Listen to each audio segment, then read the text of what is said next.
Good evening, good evening, good evening. How is everybody doing today? We are back.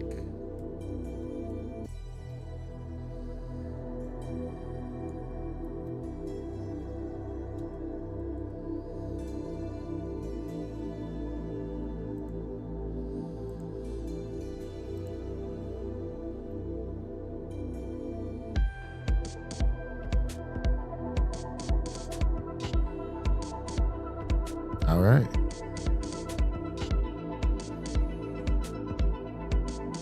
Rabbit Crime Network.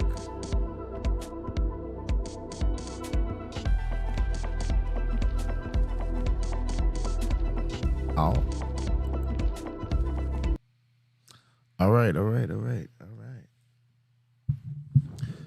Welcome to the Rabbit Crime Network. Welcome, everyone. We are doing court parole board trials today. We're doing the interactive one. Why is this thing?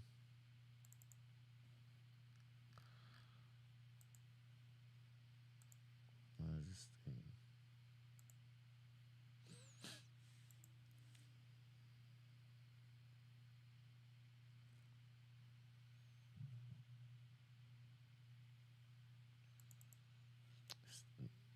This thing is not working. All right, all right. Let me figure this out.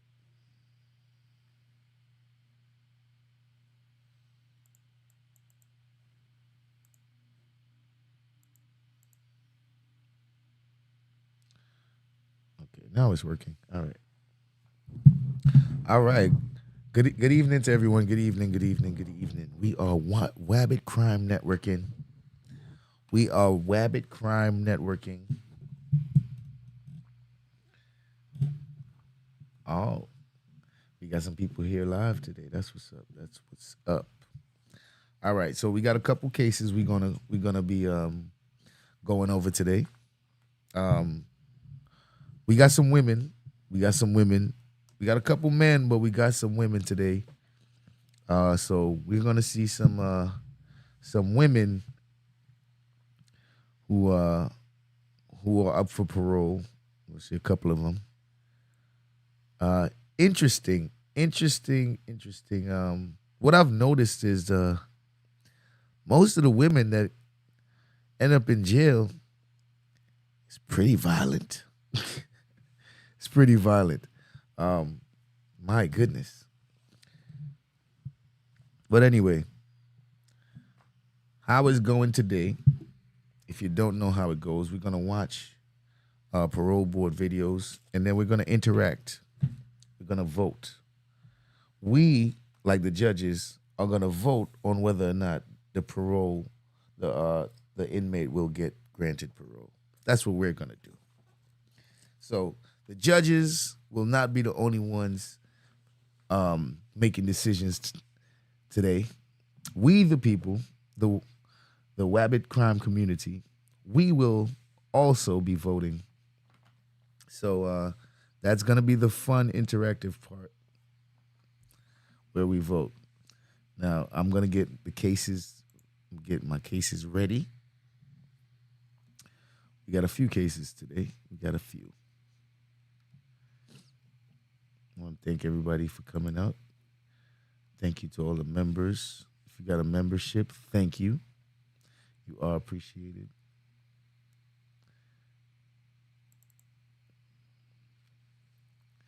And shout out to the chat. Shout out to the chat.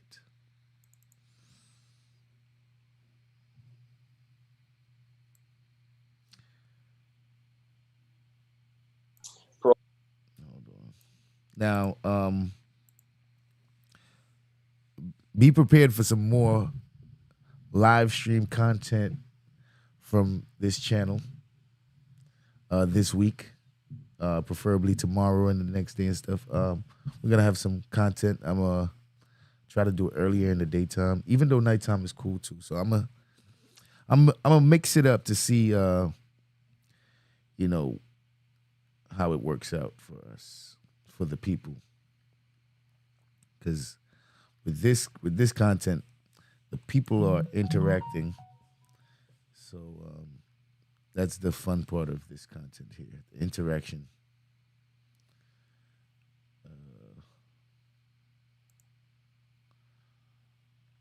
Capture.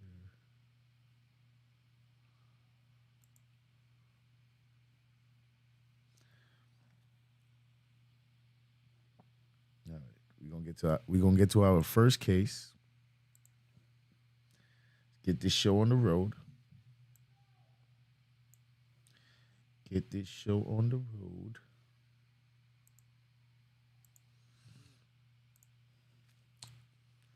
All right. Now let me explain how this works. Let me explain how this works. Inmate is up for parole. He or she is going to be interviewed by the parole board, and after the interview, the parole board will decide whether or not they will grant parole, and they will do this by voting. They will do this by voting. So, before the judges actually make their final decision, I will pause the video and put a poll in the chat. And that poll will be in the chat for 3 minutes. And then I will end the poll and read the results. And we will see if the audience, then I will read the results and then I will play the judges' results and see if the audience and the judges was in line with each other. I will be in the chat until then. So I will be communicating with everyone in the chat. We're going to watch this together. I haven't seen any of these before. I specifically don't watch the ones that I go live. So I don't watch these to make the experience genuine so that we all are watching it together. So I don't know the results in these cases, unlike my premieres. My premieres, I actually watch because I have to know what I'm putting out to the people. But with these, we watch it together. This way, none of us know what we're going to get. So that's how we conduct these. So I'll be back when it's time to vote. So we will be started after these.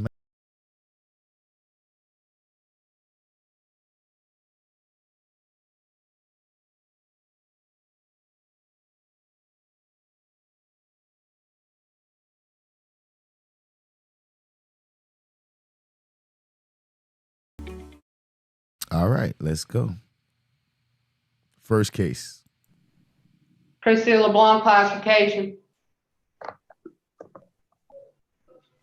I think we're ready for our first case. Come on, you. Put your mask on.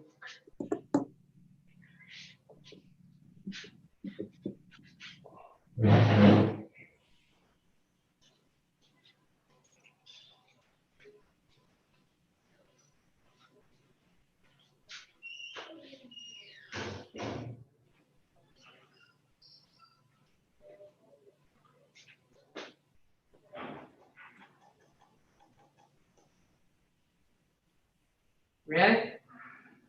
All right. And they can hear you through the mask. The speakers right by you. Okay. Mr. Kelsey, Yes. just to let you know, this is a case for Stephen Taylor, DOC number 330248. We have one participant here. It is Mr. Randy Meyer, Jefferson ADA. Okay. Good to have you, Mr. Randy. All right, please introduce yourself, state your name and DOC number for the record. Stephen Taylor, 330248. Yes, Stephen, my name is Brendan Kelsey. Along with me is Ms. Pearl Wise and Mr. Keith Jones will be your board. I'll explain the process to you, read some information to the record. We'll have a parole interview, ask you some questions. You can respond. At the end, you can make a statement. We'll take a vote. You understand the process? Do you understand the process? Oh, yes, sir. Stephen Taylor, DOC number 330248, fourth class offender, simple escape, illegal possession of stolen things, simple burglary of habitable dwelling, unauthorized entry of inhabited dwelling. Sentenced on 10/1/2001, revoked 8/13/2014. 6 months hard labor to run consecutive with any sentences currently being served. 6 years of hard labor to run consecutively. Habitual offender, 16 years without probation, suspension of sentence. On count 3, 3 years hard labor. Louisiana Department of Corrections, count 3, 6 years hard labor. All counts run concurrently. Parole date 8/27/2018. Your good time date is, according to this, is 3/16/2030, and full term date is 3/12/2032. Does that sound correct? Yes, sir. All right, would you please answer Mr. Jones's questions? Good morning, Mr. Taylor. Good morning. How are you feeling? A little nervous. Yeah, I bet. Tell me what was behind all these burglaries, Mr. Taylor. Behavior management issues. I discovered, through the programs I've been through here at Hunts, I've come to realize that a lot of my issues from childhood became behavior issues that were repetitive, and more or less it had to do with, it was my own fault. I mean, I can't blame anyone else because I knew better than what I was doing. But it stemmed back to my relationship with my mother. If y'all have ever seen my older record as a juvenile, you'll see me and my mother had a very tight bond. And my mother had a lot of influence over me. And one of the things she used to do was, when she wanted me to do something for her, she would withdraw attention, affection, and stuff like that. Basically neglect. And when I do what she wanted me to do, then I would get what I needed as a child. And that became a behavior pattern to where whenever I got into a relationship with a woman and I felt like she was pulling away from me, or I felt like I wasn't getting what I needed, it caused me to go into a behavior cycle or a behavior pattern where I felt like I needed to do what I did with my mother to gain her approval. And I continued this behavior pretty much all my life. You needed to steal to have your mother's approval? My mother passed away in 2017. No, I'm sorry, you misunderstood my question. In order to get your mother's approval, you needed to steal things from people? My mother was a substance abuser. She was an alcoholic and she was a gambler. She had 3 pretty bad habits, and that she needed money for that. So she felt, I guess she saw me as a tool to use, and I went along with it, thinking I needed to do that to please her. And so what do you think you've learned in order to avoid that sort of pattern in the future? I understand your mother's passed away, but you told me that other women have had that influence on you too. I come to believe in my life that if we don't make peace with our past, we have no future. So I've come to terms with understanding why my mother was the way she was, been able to forgive, because more or less with other women, I was taking my anger and frustration out on them instead of dealing with the issues that I had. And now that I've been here at Hunts for 4 years now, I've been through a wide variety of behavior management classes. If you look at my record, you'll see the certificates that I have. I've also for the last year, I've been a part of the transition program as one of the mentor facilitators for pre-release life skills, seppuku training, financial peace, traumatic healing, and a number of other classes that I help facilitate and have been a part of. Every one of these classes, in part, has taken a great toll on me as far as changing my behavior, my way of thinking, my way of seeing things, and just overall made me a much better person, a person that can actually be in society and be able to do the things that I do without getting into criminal behavior. I don't want to just stop here. I want to continue on the streets, not just as my own learning, but as far as helping others coming into society or those trying to stay in society. How far did you go in school, Mr. Taylor? As of right now, I'm a college student at Ashland University. No, I'm sorry. Out on the street, how far did you go in school? 10th grade. I got a GED in prison in 1997. Okay. Warden Hooper, good morning.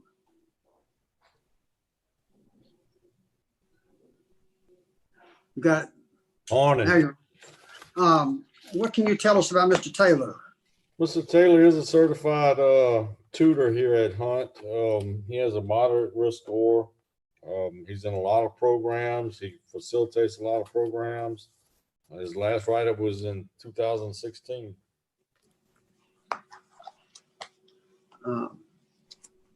What he was telling us sound right to you, Warden? Yeah. Oh yeah. He got his certificates, and he does a lot of he works with a lot of the problem children here, offenders. Okay. Mr. Taylor, what, if you were released on parole, where would you live?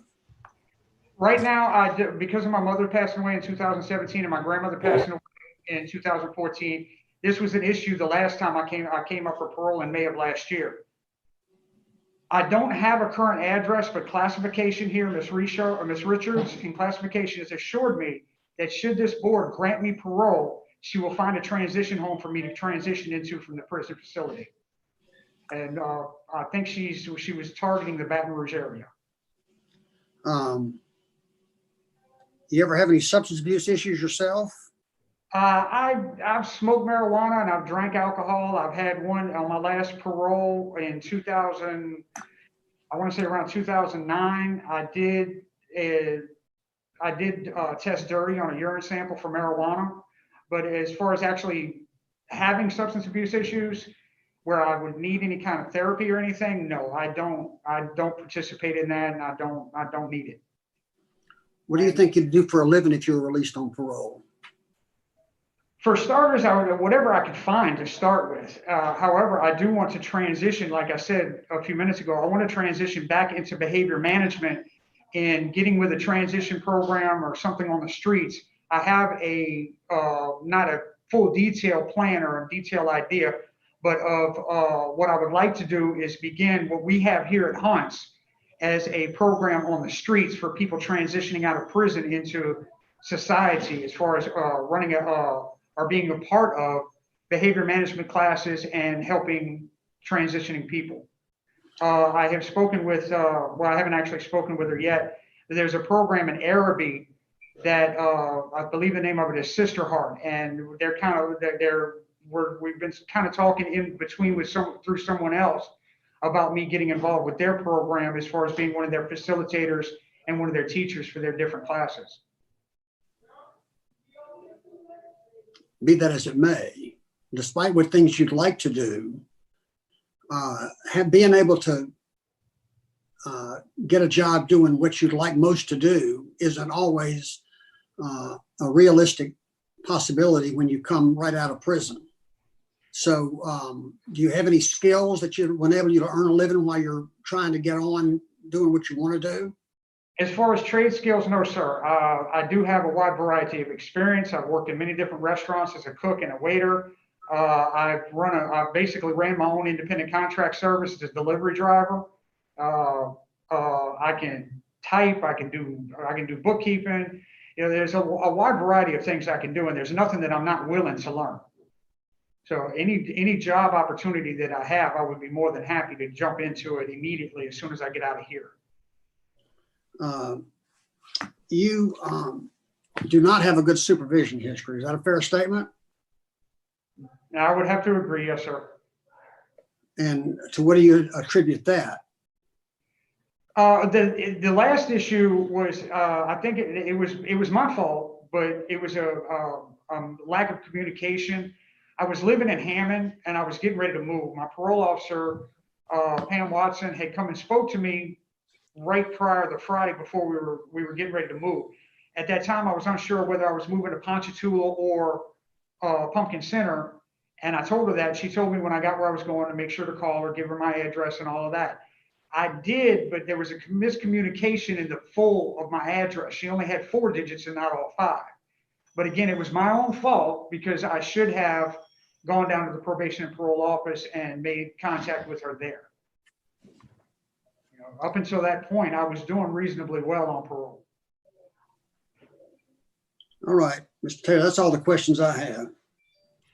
Ms. Wise, Good morning. Morning, ma'am. I was reading in one of the office reports when you were arrested for one of the burglaries. You told the officer that you had a gambling problem, and this hadn't been mentioned this morning. So speak to me about that. That was, if I'm not mistaken, that wasn't on this incarceration. That was on a previous incarceration. That when I got arrested in '95, I did. I had taken on a lot of my mother's habits, the gambling and the alcohol. I had taken on some of her habits. You know, since then, I have nothing to do with that. I have no desire for that whatsoever. Okay. Because when Mr. Jones was asking you the reason for all the burglaries, so your statement today is that gambling was not the reason. No, gambling was not the reason. Okay. No, can I confirm? Can I go a little bit more into detail on what I was saying earlier? Yes, please. I come to understand, you know, when I got out, my last incarceration, I did 12 flat years. I gotten some more charges while I was incarcerated, an escape charge and other burglary charges. In 2000, yeah. Now, when I got out, I had nothing. I had no real sense of direction. I had not learned anything while I was in prison. I got my GED and I was a tutor for over 5 years, but I had not done anything for myself for self-betterment. But although I managed to stay on the streets nearly 7 years, at the time I was arrested, I was making approximately, between two contracts that I had as my independent contractor, courier, I was making nearly $97,000 a year. My supervisor had informed me prior to that another 3 months later, I would be taking over another position making $165,000. But I get arrested for breaking into a home of a woman who is a bank teller who makes maybe about $35,000 a year. It finally made no sense to me. You know, all the previous arrests, I had excuses. I didn't have any money. I didn't have a job. All these different excuses. They were all excuses. When I come back this time, it was like, why do I keep doing this? Which is actually one of the first lessons we teach at Tupuku. Why do I keep doing this behavior? And I sat down and I thought about each and every individual aspect of what was in common in each one of these instances. And I come to realize that the biggest commonality was the fact that when I went and broke into a house, I wasn't stealing just anything. I wasn't taking furniture. I wasn't taking electronics. I was strictly looking for cash.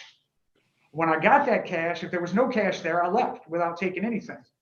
If there was cash, I'd take the cash and I'd end up giving it to whatever woman was in my life.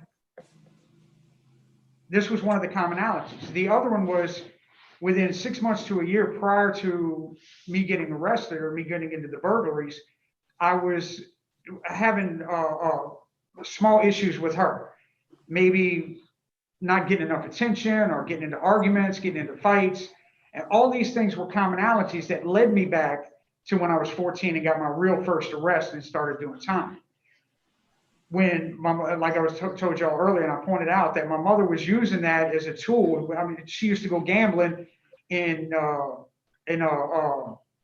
bingo halls. She was stealing from them as well when she would do pull tabs, and I've seen her doing it. And I know the one thing, my mother had changed so much over the years to when she got into these addictions that she was a shell of who she used to be. And then when I go out one night I'm walking around and I come across an open window in an apartment, I go inside and it wasn't my intent to steal. I was never really a behavior child, but so when I come across this money, the first thing I think is, well, Mom needs money. So I got it. All right, Mr. Taylor, I got it. I'm just really concerned. I'm sorry if I was taking too long. I'm really concerned about public safety. So that's, I'm trying to get a understanding. I want to hear from Mr. Myers on this. Good morning, Randy Meyer, Assistant DA, Jefferson Parish. Good morning. I wasn't sure about this case when I reviewed everything, and I've got some concerns after listening to Mr. Taylor. One of his comments, as a result of one of Mr. Jones's questions, was that he doesn't have a substance abuse problem. He didn't need any kind of substance abuse treatment, but gambling and alcohol, we now find, was the cause of earlier arrests than a recent, I say recent, within the last 10 years, I guess, or maybe the last revocation was the result of a dirty urine screen for marijuana. Sounds like, and his mother, according to Mr. Taylor, had substance abuse problems. It sounds to me like he does have some substance abuse issues that he needs to reckon with. He was denied in May of 19 because he had no residence plan and a moderate law. He still has a moderate law and still does not have a residence plan. He is, he's known he's coming up for this hearing, but he didn't secure a residence plan. He hasn't had, he talks about a number of programs that he's been taking, but in the record, really he had pre-release that he completed in 2019, and only behavioral management is the only thing he's taken in 20.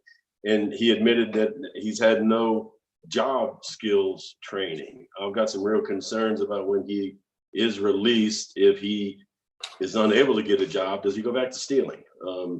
I don't want that to happen. I'd rather see him have some job training, some job skills that when he gets out, he could have a job to lessen the risk that he returns to a life of crime when he is eventually released. So for that reason, and until he gets those types of courses, I would be opposed to his release. Mr. Taylor, I just have a couple questions for you. The substance abuse or the substance, the problems that you have had is concerning. I don't know if you had any treatment with that, but I'll be honest with you. I'm just going to be real honest with you. I mean, you correct me if I'm wrong. I just basically hearing that you're a really good guy, but you just making bad decisions because your mom's telling you and your girlfriends are telling you. You're taking no accountability and no responsibility for anything you've done because of somebody else's fault. That's what I'm hearing. I appreciate you, tutoring and working in classes and facilitating, but I mean, maybe you need to dig a little deeper and think a little deeper. You're a fourth class offender, man. And you telling me that it's mom's fault. I mean, we all have issues, but it's mom's fault. It's your girlfriend's fault. I'm gonna have a hard time supporting you hearing that. That's what I've heard all morning. And again, no substance abuse treatment. So in 2016, you had a contraband. Is that correct? Yes, sir. And that was for what? I had, someone had asked me to hold a pair of shorts for him, and the pair of shorts that I was holding had they were gray shorts, but they had a blue stripe on them. And at that time, security was taking personal clothes or clothes that were not deemed to be departmental regulation. So when they took it, they wrote me up for a contraband charge. Oh, well, again, look, there's some issues that I'm having, but I'll let you make a comment. You prepared to make a statement? Yes, sir, I am. One of the first things I did say, sir, was that I do take responsibility for what I've done. I know I've hurt people. I've not just hurt people by breaking into their houses. I've hurt myself. I've hurt my family. At this time, my grandmother died in 2014 while I was in prison. My mother died in 2017 while I was in prison. My kid brother and my kid sister treat me like a black sheep. I haven't had no communication with them in over 6 years. I know I've hurt a lot of people. I'm not faulting any woman or my mother for their behavior. Their behavior is their responsibility. My behavior is mine. What I've done, I did. No one else is at fault for that other than me. I made those choices. So yes, sir, I do take full responsibility, and I'm sorry if I gave you the impression that I was blaming anyone else. It's just what I heard. That was not my intent. All right. Is a panel prepared to vote? I'd like to make a motion to go into executive session. Got a motion I for executive session? I second. Second. Roll call, please. Ms. Parole, Yes. Mr. Jones, Yes. Mr. Kelsey. Yes. Be back in a minute. Oh. Executive meeting, huh? I wonder what that means. I wonder what that means. Executive meeting. Y'all know how this go. It seems like they might have had a decision they were gonna make, but after speaking to him, it seems like they probably want to change their mind. So let's see where they're taking this. So they're back from executive break. Let's see if they're ready to vote. All right, I think we're back. Is everybody here still? All right. Is the panel prepared to vote? Yes. Mr. Yes. Jones. Yeah. What's Mr. Taylor, happening? you, Sorry about that. Time to vote.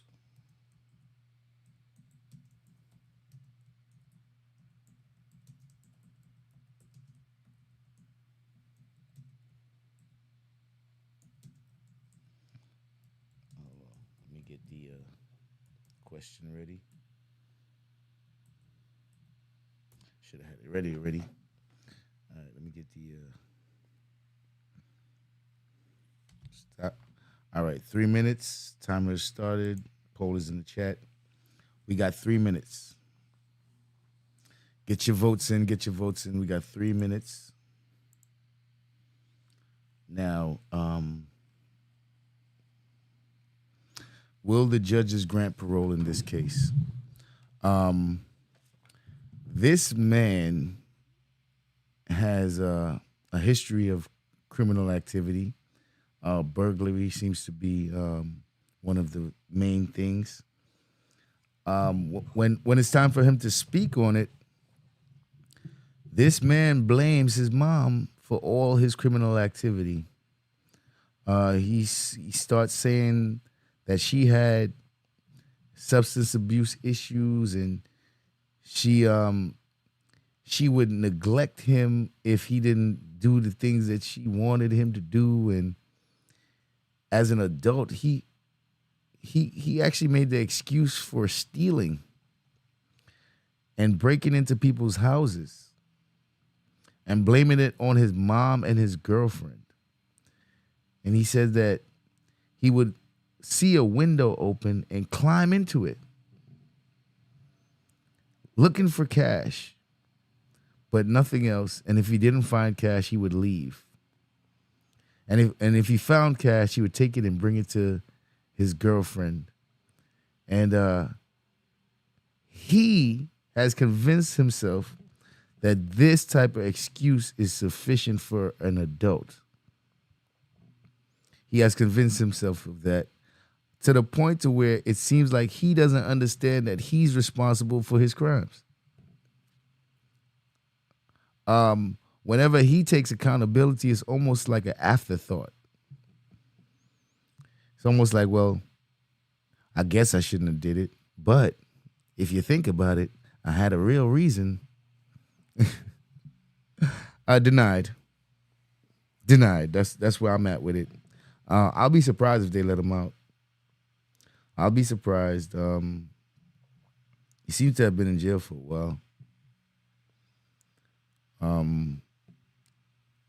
I think he's going to rob again. I think the next window he sees open, he's going right back in it. That's what I think. But that's just my opinion. That's just my opinion, man. All right, we got 20 seconds left to vote. Get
Oh, let's go. Okay, Mr. Kelsey, this is the case for Nathaniel Batist the third, POC 374571 at Elaine Hunt Correctional Center. In attendance this morning, we have 3 people in support. We have his father, Nathaniel Batist Sr. He will speak on his behalf. We have his sister, Najeri Maldonado, and his uncle, Gilbert Batist. And that's it. Thank you. Okay, so I see his sister on screen, but I assume everybody else will pop up. All right, please introduce yourself, state your name and DOC number for the record. My name is Nathaniel Batist, 374571. All right, Nathaniel, my name is Brendan Kelsey. I also sit on the parole panel today is Mr. Keith Jones and Ms. Pearl Wise. We'll explain the process to you. I'll read some information to the record. We'll have a parole interview, ask you some questions. You can respond. We'll let one of your guests make a statement. And at the end, you can make a statement. We'll take a vote. You understand the process? Yes, sir. Nathaniel Batist, 374571. You are a third-class offender, simple burglary, bail jumping on felony case, simple burglary and habit dwelling, simple burglary of religious building. Sentenced on 9/27/2013, 10/10/10/2, concurrent, parole date 3/22/2016, good time date 9/26/2022, and full term 9/21/2023. Does that sound correct? Yes, sir. All right, would you please answer Ms. Pearl Wise's questions? Good morning. Good morning. How you doing? I'm doing good. How you doing? Good. All right, thanks for asking. Mhm. And when I reviewed the files, I saw I was a member of the panel, Mr. Kelsey and myself and Jim Wise. We were your panel on 4/25/19 when you were denied because of multiple write-ups, victim opposition, and poor supervision history. Yes, ma'am. Impressed me today is you changed what you could change. You stopped getting write-ups. According to the information I received, I'm sure the warden is going to verify that your last write-up was 10/18/18, and that was one of the write-ups that was used to deny you in April of 19. I just want to commend you for that, sir. Job well done. Thank you. You demonstrated to yourself and to others that you could do it. Yes, ma'am.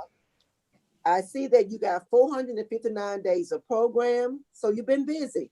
Yes, you got involved in some really, really good things. It is concerning your offenses, but again, that's a part of your past. I mean, robbing churches and all that, but I'm seeing all the family support that's here today, so I'm gonna wait and hear what they got to say, because probation parole wasn't able to reach your family, so that's why I'm glad to see them here today, so they can announce what kind of support they can give you on the outside. My records show that you were sentenced to 10 years and you've served 7 of those 10 years. Is that correct? Yes, ma'am. All righty. And that's all I had, Chairman. I want to hear from you.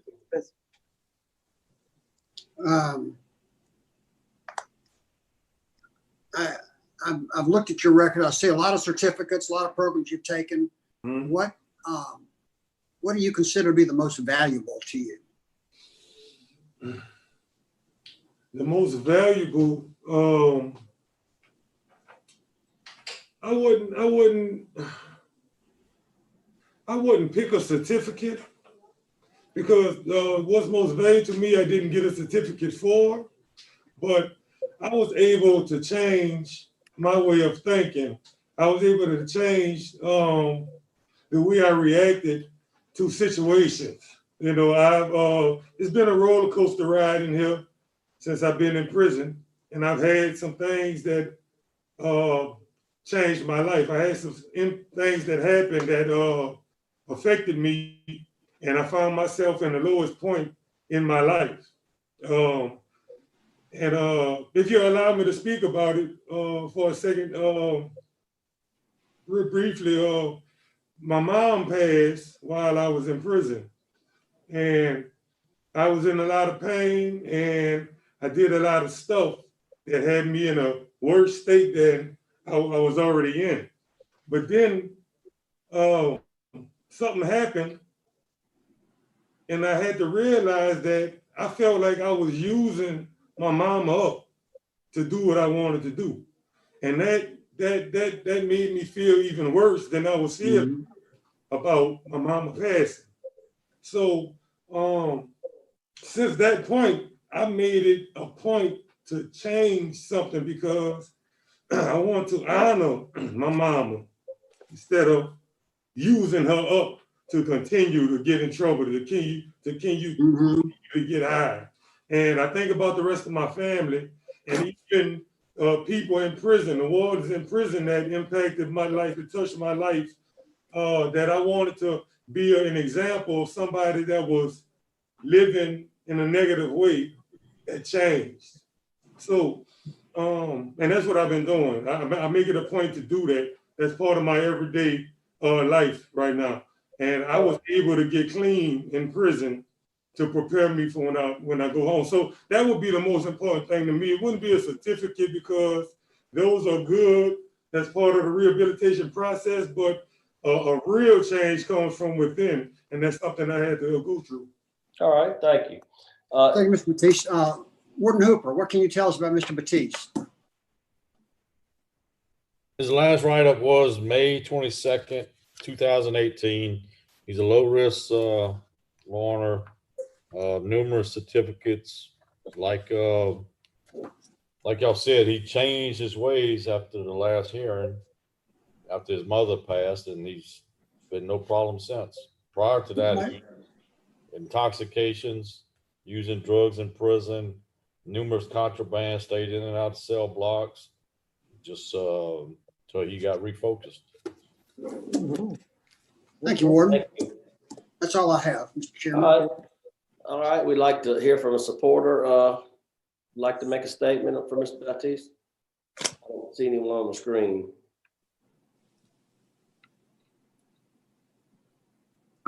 Hello? Hello? Can you hear me? Yes, sir. State your name and your relationship. My name is Nathaniel Batist Sr. I'm his father.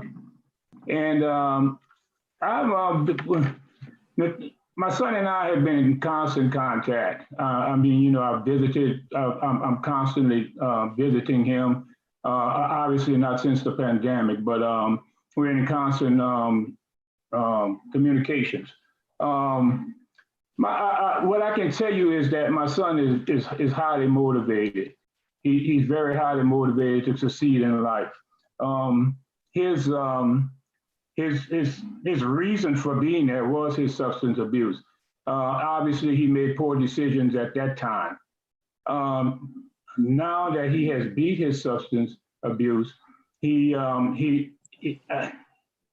been pretty obvious to me his clarity of understanding and his clarity of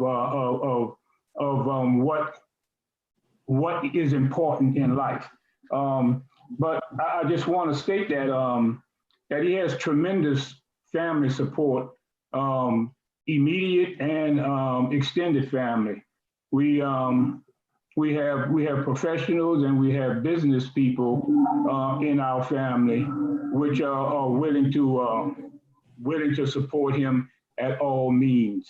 So I see a very good change in my son. I think we have the best relationship that we've ever had now, and so I'm very proud of him. He's done some tremendous things while he's been there in prison, and he's been a mentor. And I found out that while I was visiting that he had garnered a lot of attention from other inmates and his ability to mentor them. So I'm very proud of him as to how he has turned out. And he's always been motivated. So he's even more motivated now because he actually has a family of pretty well-to-do people. His sister is a federal judge. We have people in business, including myself. So so he has all the support that he really needs. I thank you. All right, Nathaniel. So where are you going to work? Where are you going to live when you get out? Tell me that again. I'm going to live by my dad. If I'm granted parole, I'll parole by my dad's house. And I have a business pursuit that myself and my family is helping me look into, the franchise owner, Janet King. I think that'll be a good service during these times that has work available. But I also, I had a Class A CDL, so that'd be one of my first orders of business to get my license back, my commercial driver's license back up and running. I think I have a few fines or something I have to pay to get that back right. That'll be the first thing I'll do. And if I have to get a job driving until my business pursuits get up and running, that's what I'll do, sir. And so you're going, well, look, that's great. You have some business pursuits, and those are always difficult. Owning your own business is a difficult chore. So it's going to be a lot of stress. You're going right back to the same area where you got in all that trouble, right? I mean, how I feel comfortable that you're going, those same guys going to call you. Well, I didn't usually get in trouble around my dad's house. That was a lot of the friction between me and my dad when I was younger, because I was always leaving home. He's on the immediate area. All those same guys are, I mean, where you're going to live, is they all relatively close? Well, I can assure you this. I cut off those guys a long time ago. I was my worst problem. Yeah, they gonna call you though. The friends I had growing up hasn't been friends to me in well before I even come to prison. My problem was me at the time, sir. Actually, some of the friends I grew up with are successful now. You know, so maybe if I would have hung with them more often, I probably wouldn't even be here, to tell you the truth. I guess what I'm saying is the guys that got you in trouble going to be calling you again, whether they're your friends or not your friends or who you grow with. That's what I'm saying. So what's going to make me feel comfortable? You're going to be to avoid those areas, those guys, those problems. Okay, I can tell you this. I'm not the same person I was before I come to prison. I thank God that the biggest thing for me is my way of thinking has changed. Even in prison, I'm around guys that's not doing the right thing all the time. But I make a personal decision, and I'm able to say, no, or I'm not hanging with y'all, or I just do my own thing. And I believe in these close quarters, in these conditions where it's kind of easy to get away with stuff, or you could pretend, and I make a decision not to do it. And my mind is focused on being successful, being with my family, getting out of prison and staying out of prison, because of I got 3 convictions already, and another one could send me away for life. That's in front of me all the time. Yep. I'm not living that type of lifestyle anymore. All right. Sure. Sounds good. Would you like to make a final statement before we vote? Yes. Brief. Yes. Last year I came before the board, and I was denied for certain reasons, and I was disappointed. I was upset, but it gave me time to think, and I had to put myself in the shoes of the board, because ultimately you have to be comfortable with letting me be released. So, and I thought about that. What could I say to give you some comfort that I won't be in any trouble anymore? And the most I could say again is there's an amount of proof that I've changed, but more so is just, like I said, the change comes from within, and it'll be something that you would just have to feel from me saying, and the paperwork you may have in front of you and from my family. So I think that I've come a good ways, and I'm going in the right direction, and I'm not turning back, because I can only lose going backwards. So I thank you for your time, man, and this is a change man you're seeing right now. All right, thank you. Appreciate it. Is panel prepared to vote? Yes. Yep. Parole. All right, the panel is prepared to vote. And it's that time again. It's that time again. Time for y'all to get your votes in. Will the judge grant parole in this case? What you think? All right. Poll is in the chat. Timer has started. I think he might get it. He doesn't sound too bad. He already been before the parole board already. So I'm not surprised if they're gonna let him out. It seems like this might be good news for him. Parole-wise, seems like she's ready to give him a chance. I think she's gonna take a chance on this one. I think they're all gonna take a chance on this one. Yeah, his story don't sound too bad. He sounds convincing. Maybe he might have learned his lesson. These guys are up in age, man. Doing crime for all these years, and as you get older, you start thinking about it, reflecting like, man, I done lost all this time. Time you can't get back. So I'm thinking he might have learned something. Finally.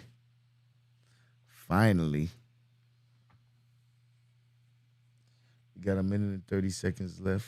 Well, 1 minute and 40 seconds, sorry. So get your votes in. Will the judges grant parole in this case? He did robbery. Simple escape. That wasn't that big.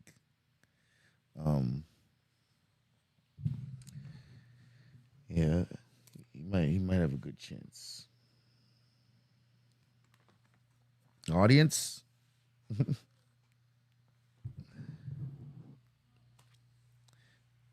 He got support. So that's good. Still have his father.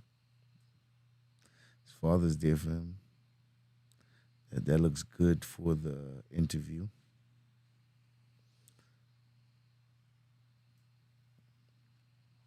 So I'm pretty hopeful for this guy. I'm pretty hopeful for him. It seems like he might be going home. You might be going home there, buddy. You just might be going home. What Alvin say? You got a golden ticket. You have received a golden ticket. All right, we got 20 seconds left to vote. Get your vote.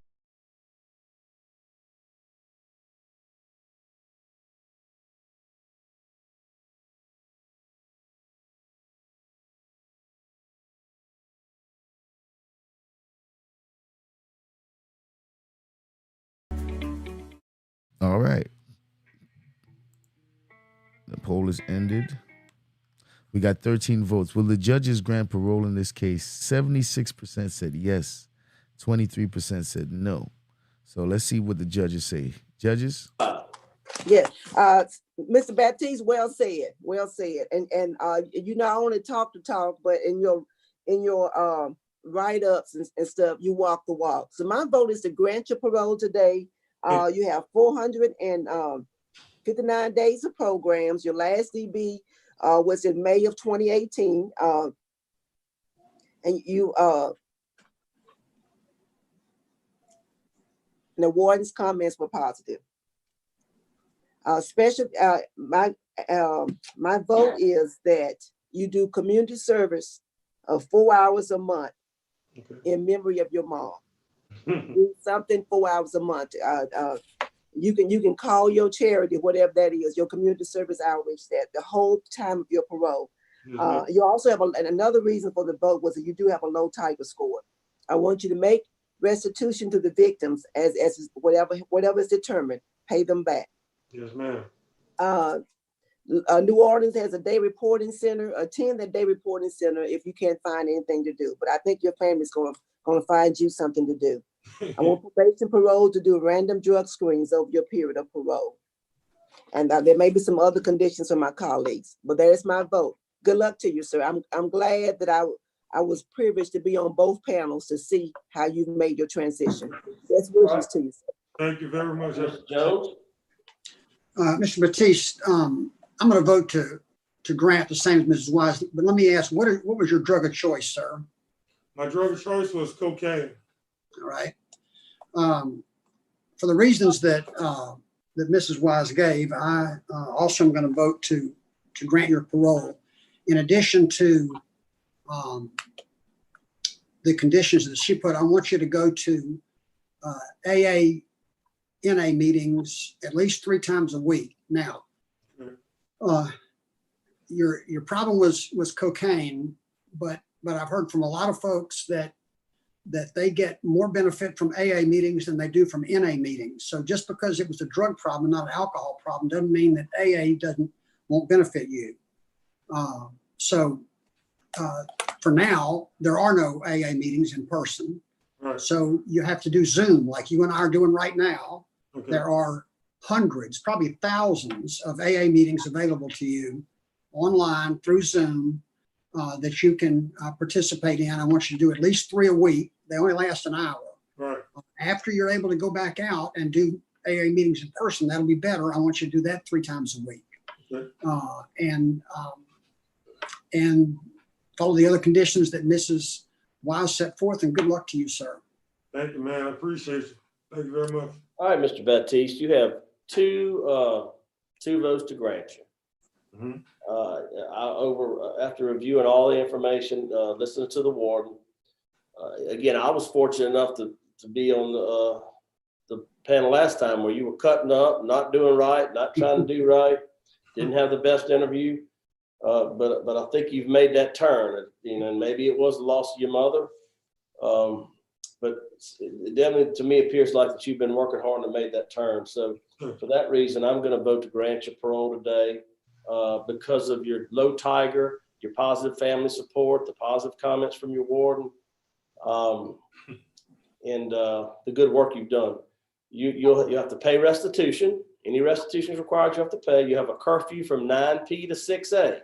Now, unless you're working or at church and you need to give it to your parole officer and handle that, 9 p to 6 a.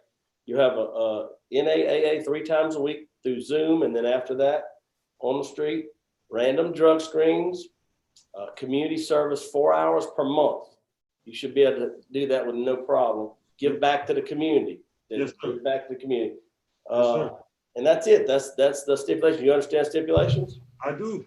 3 votes to grant. Your parole's been granted. Good luck to you. Good luck to you. All right. I know he's happy. These are some happy people. Well, good luck to him. Good luck to him. He's gotten out. He's gotten out, y'all. Now we're gonna move on to our next case. We are moving on to our another case.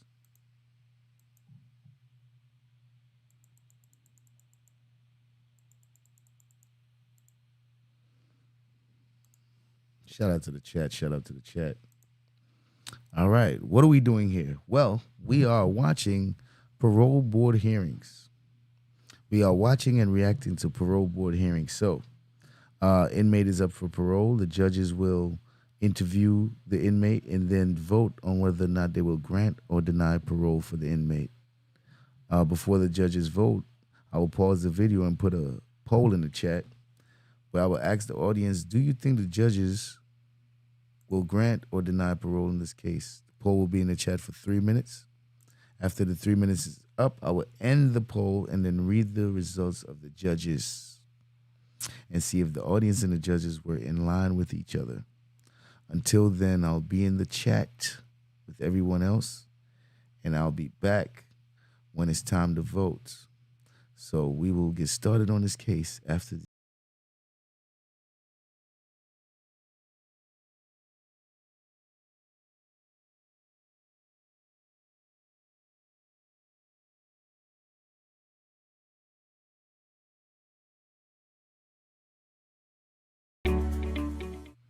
Make sure you check out the We the Weapons Discord for live trial watches. We are streaming the YSL trial and other trials. Mr. Kelsey, Ma'am. this is the case for Marshall Leay, DOC number 218464. We have no other participants. Thank you. All right. Please introduce yourself, state your name and DOC number for the record. Marshall Leay, 218464. All right, Marshall, my name is Brennan Kelsey. Along with me is Mr. Jones, Keith Jones, Ms. Pearl Wise will be your panel. I'll explain the process to you, read some information to the record. We'll have a parole interview, ask you some questions. You can respond. At the end, you can make a statement. We'll take a vote. You understand the process? Yes, sir. Marshall Joseph Leay Jr., DOC number 218464. You are a second-class offender in indecent behavior with juvenile, carnal knowledge of juvenile. Sentenced on July 7th, 2015. Count 1, 10 years, Louisiana Department of Corrections. Count 2, 7 years, Louisiana Department, to run concurrent. May 21st, 2019 is parole date. Not eligible for good time. Full term date is not May 21st, 2024. Does that sound correct? Yes, sir. Please answer, Mr. Jones. Yes, sir. Morning, Mr. Leay. How are you? All right, sir. Tell me what you would have to say to your victim if you could speak to him today. That I was sorry for what I did. I should have been the grown up in that when that took place, and that I really am sorry to him and his family. This shouldn't have never happened. Yeah. Now, when the police were investigating, your victim was a runaway. Yeah. And the police said that, or one of the neighbors said that you always had little boys around your house, particularly runaways. Is that true? No, sir. No. My roommate was gay. I worked graveyards, and he had guys that would come over. So I never did have anybody come over in the daytime. I usually work sleep during the daytime because I work graveyards. Mm-hmm. So if anybody that would come over was coming over to see him, not me. What was the nature of the contact you had with this victim? Well, it all started back when he was 12 years old. Him and his foster mom wasn't getting along. So I went up to juvenile detention, and his juvenile officer had put in a stipulation on his paperwork that if him and his stepmama didn't get along, he would come stay at my house for a little while. And then she got mad at me because she found out my roommate was gay. So she stopped it. And I haven't seen him in 3-4 years, I guess. And then he just showed up at my doorstep one day. I told him he couldn't stay. He said, well, my mom kicked me out. I don't have no place to go. I said, you can't stay here. And he kept on saying he didn't have a place to stay. And so I let him stay. I mean, I shouldn't have. That's why I said, this is some of the time I thought I was doing something good. And Well, Mr. Leay, you didn't get charged with letting a kid stay at your house. No. Did you? No, sir. No, sir. And did you plead guilty to these charges? Yes, sir. Because I didn't want to. Carnal knowledge of a juvenile doesn't have anything to do whether they're staying at your house or not, does it? No, sir. It sure doesn't. No, sir. No, sir. So you kind of glossed over that part, right? Well, I was coming to it. I was coming. Were you? Yeah, I'm sorry. I probably took too long. It sure took you a while to get there because we were back at, you made a mistake letting him stay at your house, maybe. That was your big mistake. Yeah, that was my big mistake.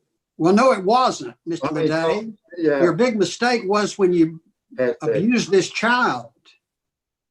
Yes, sir. Yes, sir. That was my big. I don't have any other questions for Mr. Leay. Miss Wise. Mr. Leay, good morning. Good morning. I saw with you being seen regularly by the psychiatrist. What's going on?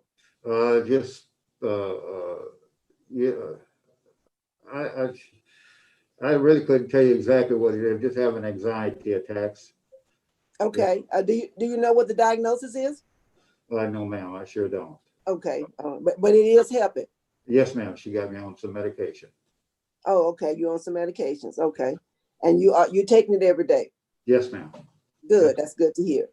I do want to inform you as a part of this process, we reach out to the law enforcement community where you were convicted to get their opinion about early release. And as like I said, there's nothing you can do about it. But I just want to inform you that there is some law enforcement opposition.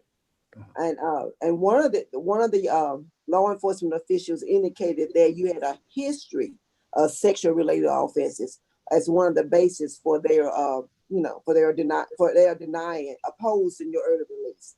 Yes, ma'am. You've served about 5 of the 10-year sentence. Is that correct? Yes, ma'am. I think it's 5, yeah. You had some medical concerns in 2016. What was going on?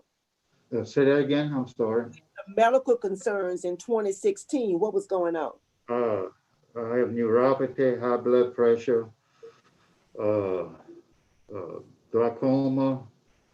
Oh, okay. Yeah, I've got a lot of. Let me see. I'm trying to think of. Okay. I'm sorry to hear that. Yes, ma'am. Yes, ma'am. That's all I had, Chairman. All right. Mr. Leay, would you like to make a statement on your behalf? We didn't hear from the warden. We didn't hear from the warden. Yeah, I was going, okay. Would the warden like to make a comment?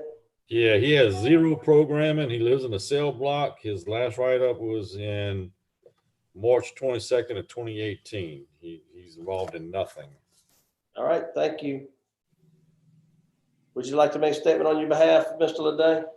Yes, sir. If I could, I just wanted to say that I'm sorry, especially to Mr. Jones, because I know he had asked me a question and I was just dragging it on. I'm just nervous. Okay, I've never been in this kind of trouble before. You know, you said that I had other charges like that, but I never was convicted of anything. The only thing I was convicted of was in 87. That was up in Minnesota. And that's the only other crime that I have. My problem is I try to help too much. I try to help people too much. And I think that's what my most problem is. But I just want to apologize to Mr. Jones for sure for not answering him efficiently as I should have.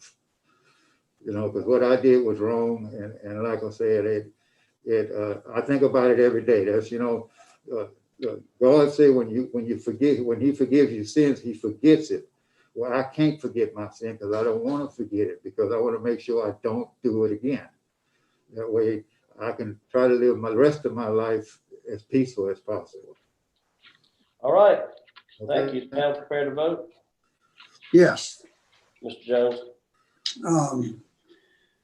Mr. Leay, we may be in the mercy business, but we are not.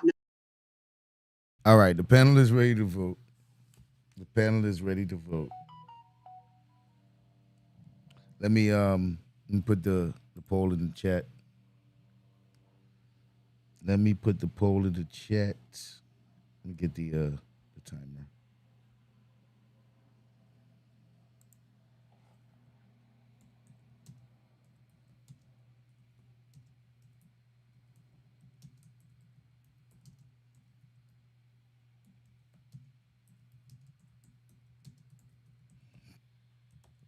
All right, well, the judges grant parole in this case. Start the poll. Let's go.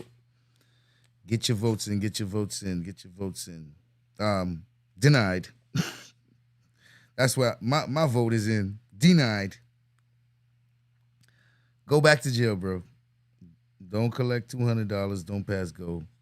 Go back to jail, brother. That's my best advice to him. Just head back to jail, sir. Just head back to jail. Don't waste your time. Don't waste your time, sir. Seems like you don't understand the significance of life here. Seems like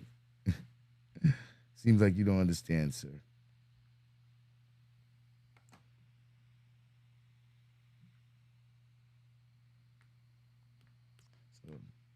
So we'll see how that go. Let me see some.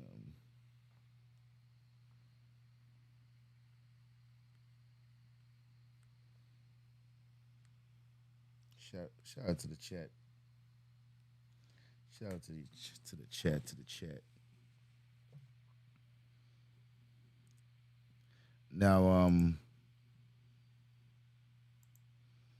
yeah, this guy took advantage of a young boy, probably a young teenager. At his age, he knows better, and it seems like he doesn't realize he's a gay man. Unfortunately, he has failed to come to that realization that he's a gay man. He thinks that his roommate is gay and he's not. He didn't even acknowledge the fact that he took advantage of the little boy. His biggest thing was that he took in the little boy. Like taking him in and giving him a place to stay is one thing. But to sexually commit acts against this young boy, it's that's a whole nother thing. That's a whole nother thing, sir. And I think he definitely needs some rehabilitation. He has no programming. You didn't even take sex offender treatment classes. You need it, sir. You need it. My goodness. All right, we got 20 seconds left to vote. Get your vote.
all.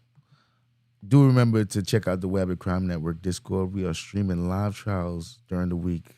We are streaming the YSL trial and other trials. So check out the Web at Crime Network Discord. If you're a member on this page, you have exclusive access to the trial room. The Discord is free to join. Yeah.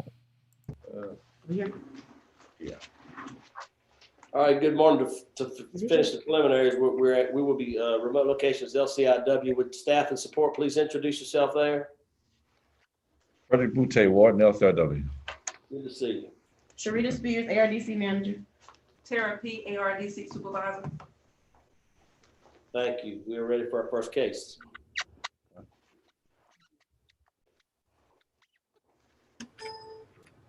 The case is for Gloria Gates, DOC number 91290. Here in support this morning, we have Andrew Hundley from the Parole Project.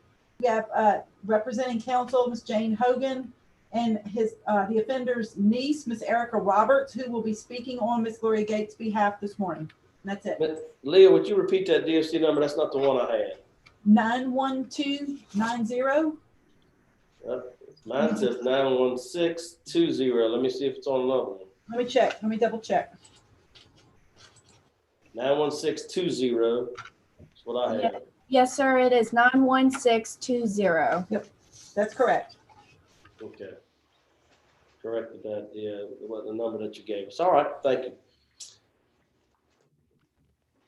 All right. Please introduce yourself, state your name and DOC number for the record. Gloria Gates, 91620.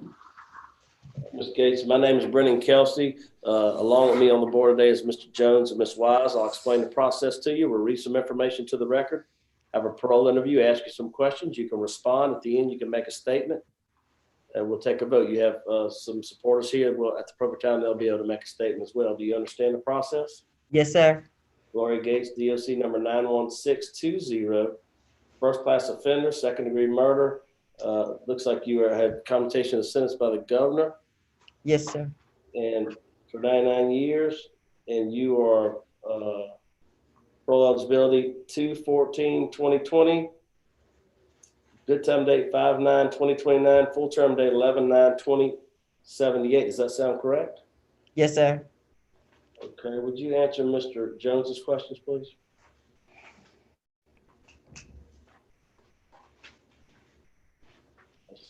Or Ms. Wise. I apologize. We'll go to Ms. Wise first. I couldn't hear you anyway, Mr. Jones. But Good morning. Ms. Good morning. Wise, I apologize. Good morning. Gloria, how's it going? Okay, ma'am. It's a long journey, hasn't it? Yes, ma'am, it has been. It's been. You've called out for the record how long you've served on this sentence. Ma'am? Called out for the record how long you have served on your sentence. A few months before 40 years, huh? Or is it 40 years already? Well, May 27, I think would have made it 40 years is what I'm thinking. Okay. Right, I just want to call that out for the record. Yes. And you the clemency board, the pardon board met, and they sent a recommendation to the governor that he signed that you should be granted a commutation. And the reasons they put on there was favorable recommendation from the warden, your age and length of incarceration, and that your victims were not opposed. So those are the reasons why you were granted, and you're here today. Yes, ma'am. So tell us, there were some hospital stays in 2019. So how are you physically? How am I physically? Yes, ma'am. Well, my health it's okay, except I have a few minor situations such as asthma. Is that what you mean? Yes, ma'am. Yes, ma'am. Okay. Your health. I have asthma, and I'm allergic to bleach, a few chemical fumes. Okay. That's about it. Okay. So if you were successful today, tell us, where would you live and how would you support yourself? The Louisiana Parole Project will be assisting me in housing and in a job. Okay. All righty. Good. Well, good. Well, we're well acquainted with them, so I know that they will do a favorable job. That's all I had, Chairman. Mr. Jones?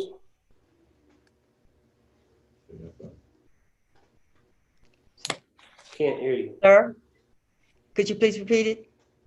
Mr. Jones, please. He's trying to get on the, take his, I'm fighting with Teresa over there, whether I'm muted or not, but I'm not now. So, Ms. Gates, good morning to you. How are you? Good morning, sir. I'm trying to figure out, I didn't know I'd missed any pardon board meetings. And it shows up me as absent on your vote sheet. So you haven't seen me before, huh? Have you ever seen him before? Oh, I'm not certain, sir. Okay. Well, I didn't vote, so it says absent. I don't remember that. I may have been in Colorado on the thing, but no write-up since then, right? No, sir, no write-ups. Did they do the right thing, the pardon board? Sir? Do you think they did the right thing? I know they did the right thing. All right. I don't have any question. Thank you, sir. all right.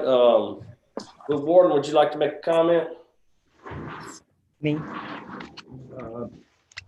Yes, that Ms. Gates has definitely proven herself to be low risk here at the institution, has no issues, and has a positive nod from me. All right, thank you.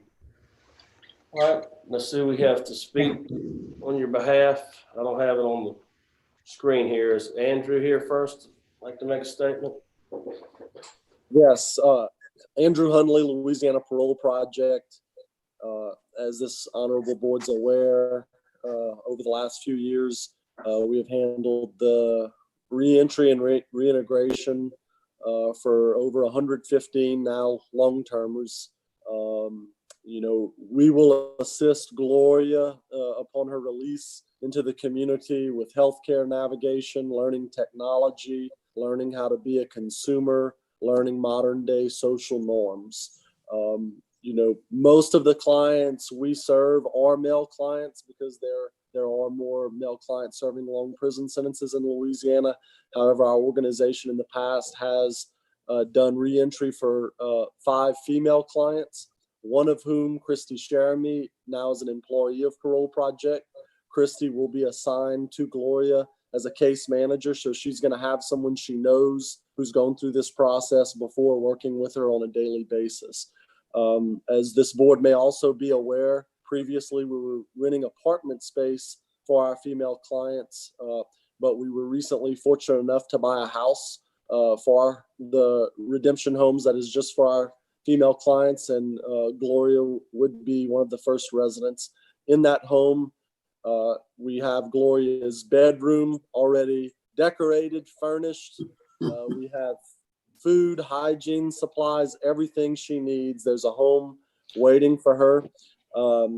We also have a women's support committee that was organized by our nonprofit's board of directors, where she will have volunteers and coaches in the professional community in this area that are willing to assist her in her reintegration.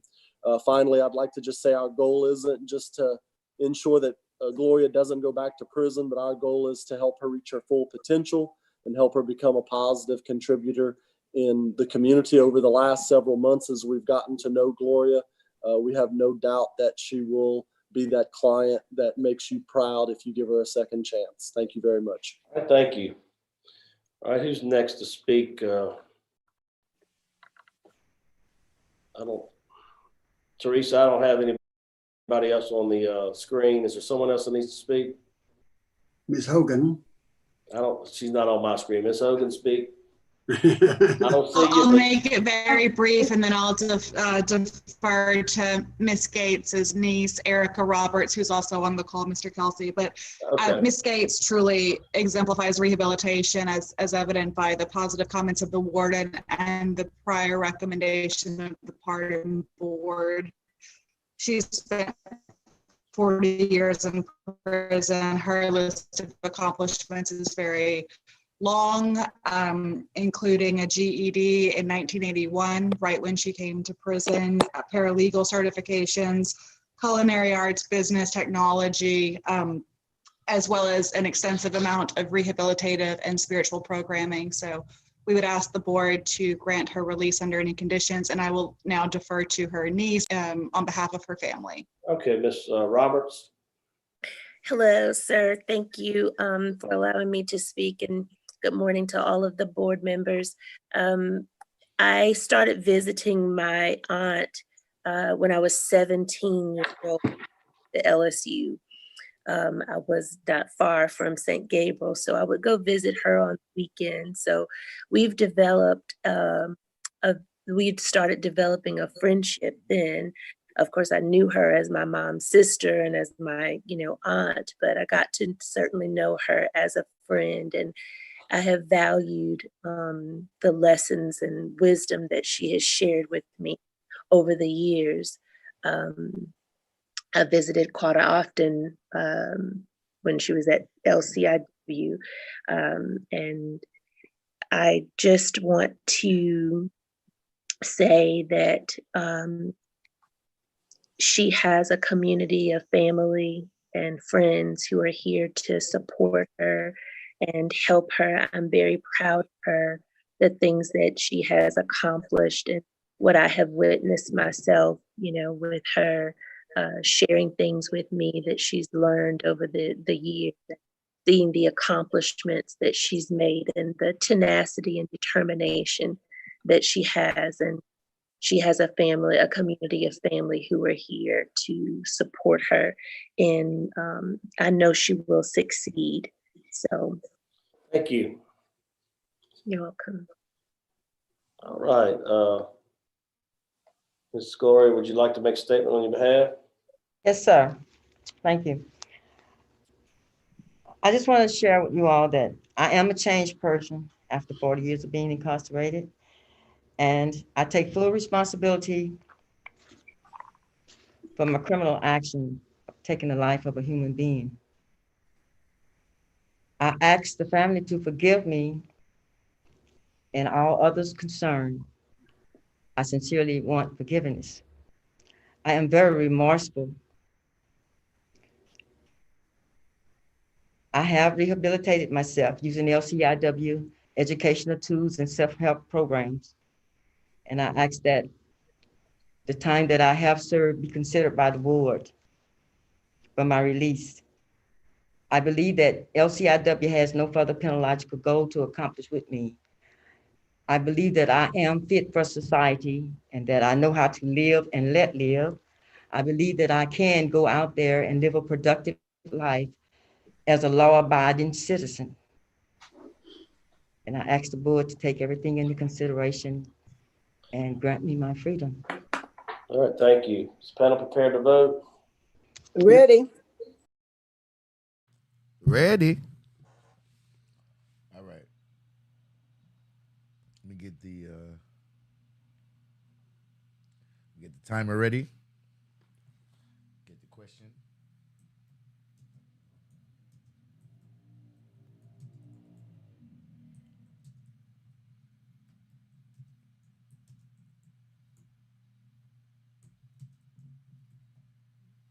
All right. Timer starts. Poll is in the chat. Poll is in the chat.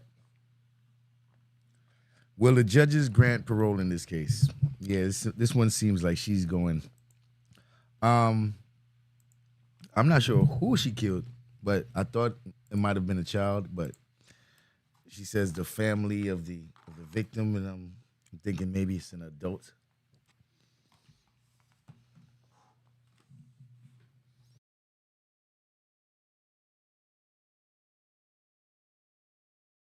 So what do you think?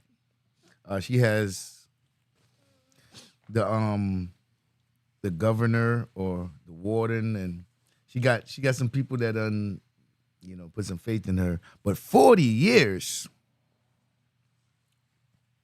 40 years, man.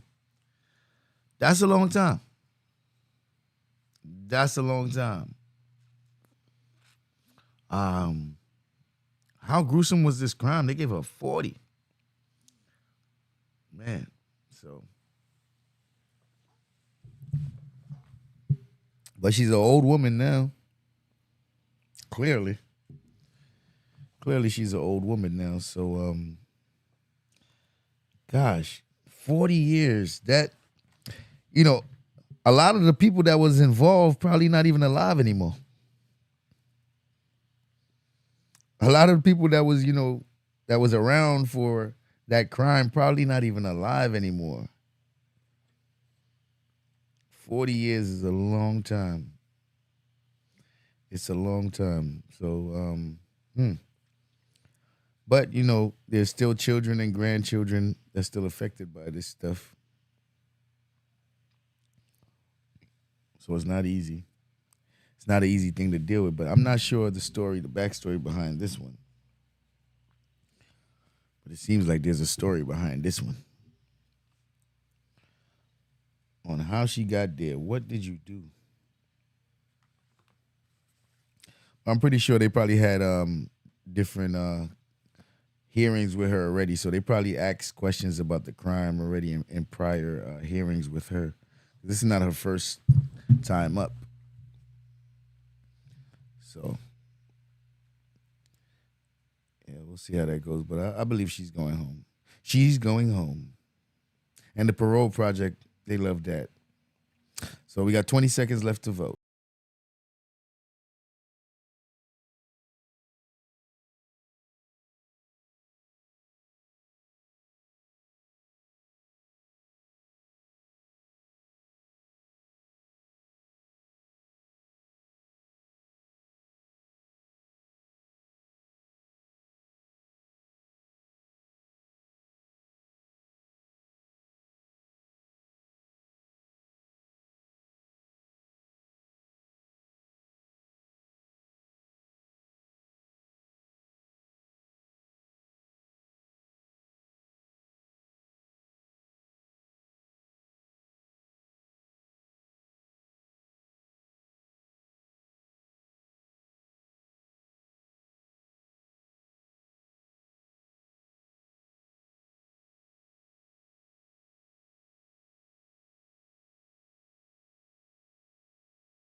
Oh, here we go. Do remember to join the Wabbit Discord. It's free to join. And if you are a member on this page, you get exclusive access to the surveillance room where we watch trials, live trials in real time. We are streaming the YSL trial and we are streaming other trials. So check out the Wabbit Crime Network Discord. Oh. All right. Think we're here. Okay, Mr. Kelsey, this is the case for Sandra Starr. DOC number is 316498. At one location here, we have her daughter, Chandra Starr, who will be speaking on her behalf. It says Chandra Starr on the screen. She has with her there at that same location, Miss D Starr, her sister, Miss Annette Starr, her sister, I'm sorry, Annetta, and her mom, Miss Lizzie Starr. Also in attendance this morning, we have Miss Becky Kondar and Miss Courtney Crowell. Those are the two attorneys that are representing Miss Starr. The speaker on her behalf for her counsel will be Miss Courtney Crowell. We also have Andrew Hundley from the Parole Project, who is here this morning, and that's it. All right. Looks like we got some support. We have some folks in this speak. Okay. Please introduce yourself, state your name and DOC number for the record. My name is Sandra Starr, 361498. All right, Sandra, my name is Brendan Kelsey. Along with me today is Mr. Keith Jones and Ms. Pearl Wise. We'll be your parole panel, explain the process to you or read some information to the record, have a parole interview, ask some questions. You can respond. At the end, you can make a statement. We'll take a vote. At the appropriate time, we'll allow people to make statements on your behalf. You understand the process? Yes, I do. All right. Sandra Starr, DOC number 361498. First class offender, second degree murder. Looks like he had commutation of sentence to 99 years immediate parole eligibility.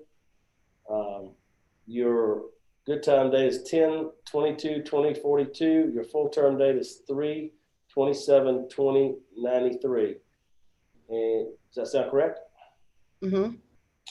All right. Would you please answer Mr. Jones? Good morning, Ms. Starr. How are you? Good morning. I'm all right. I wanted to tell you, I told my colleagues a minute ago that when we review all these cases on our iPads beforehand, and when you first call it up, we see the first name of the inmate, and at the end is the name of the board member to whom the case is assigned. My wife's name is Sandra. So the first thing I saw, it came up and said Sandra Jones, and I thought, sweetheart, is there something you haven't told me? But it was you.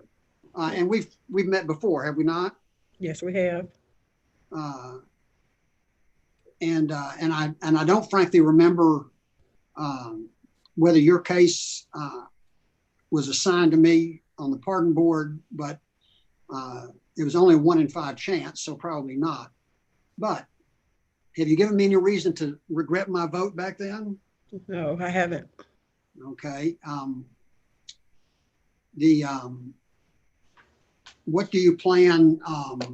Well, I see Mr. Hundley on the screen. So do you know what kind of employment you'll have if you're released on parole?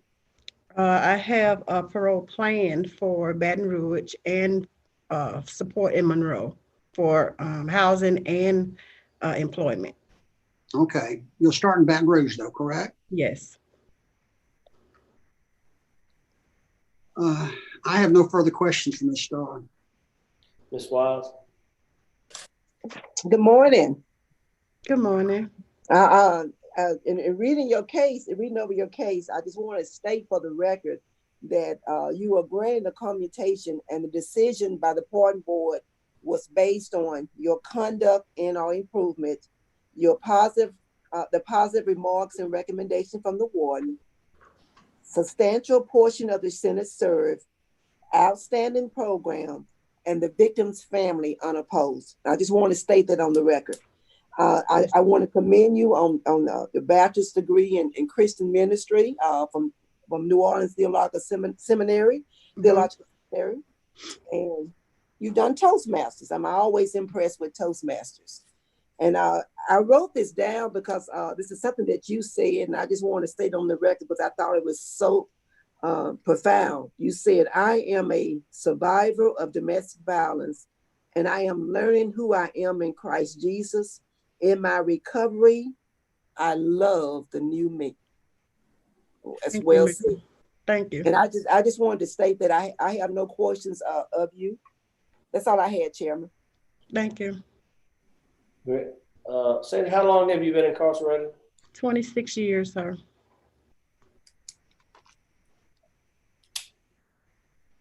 Okay. Now we'd like to, Andrew, would you like to make a statement? Yes, sir. Thank you. Andrew Hunley with Louisiana Parole Project. As this honorable board is aware, our organization has done reentry for over 115 long-termers that the board has sent our way. We have, as you're aware, of our success rate. We'll be working with Sandra to help her reintegrate into the community, from healthcare navigation, consumer skills, learning workplace etiquette, learning modern day social norms. We have had 5 female clients in the past who have transitioned through our program.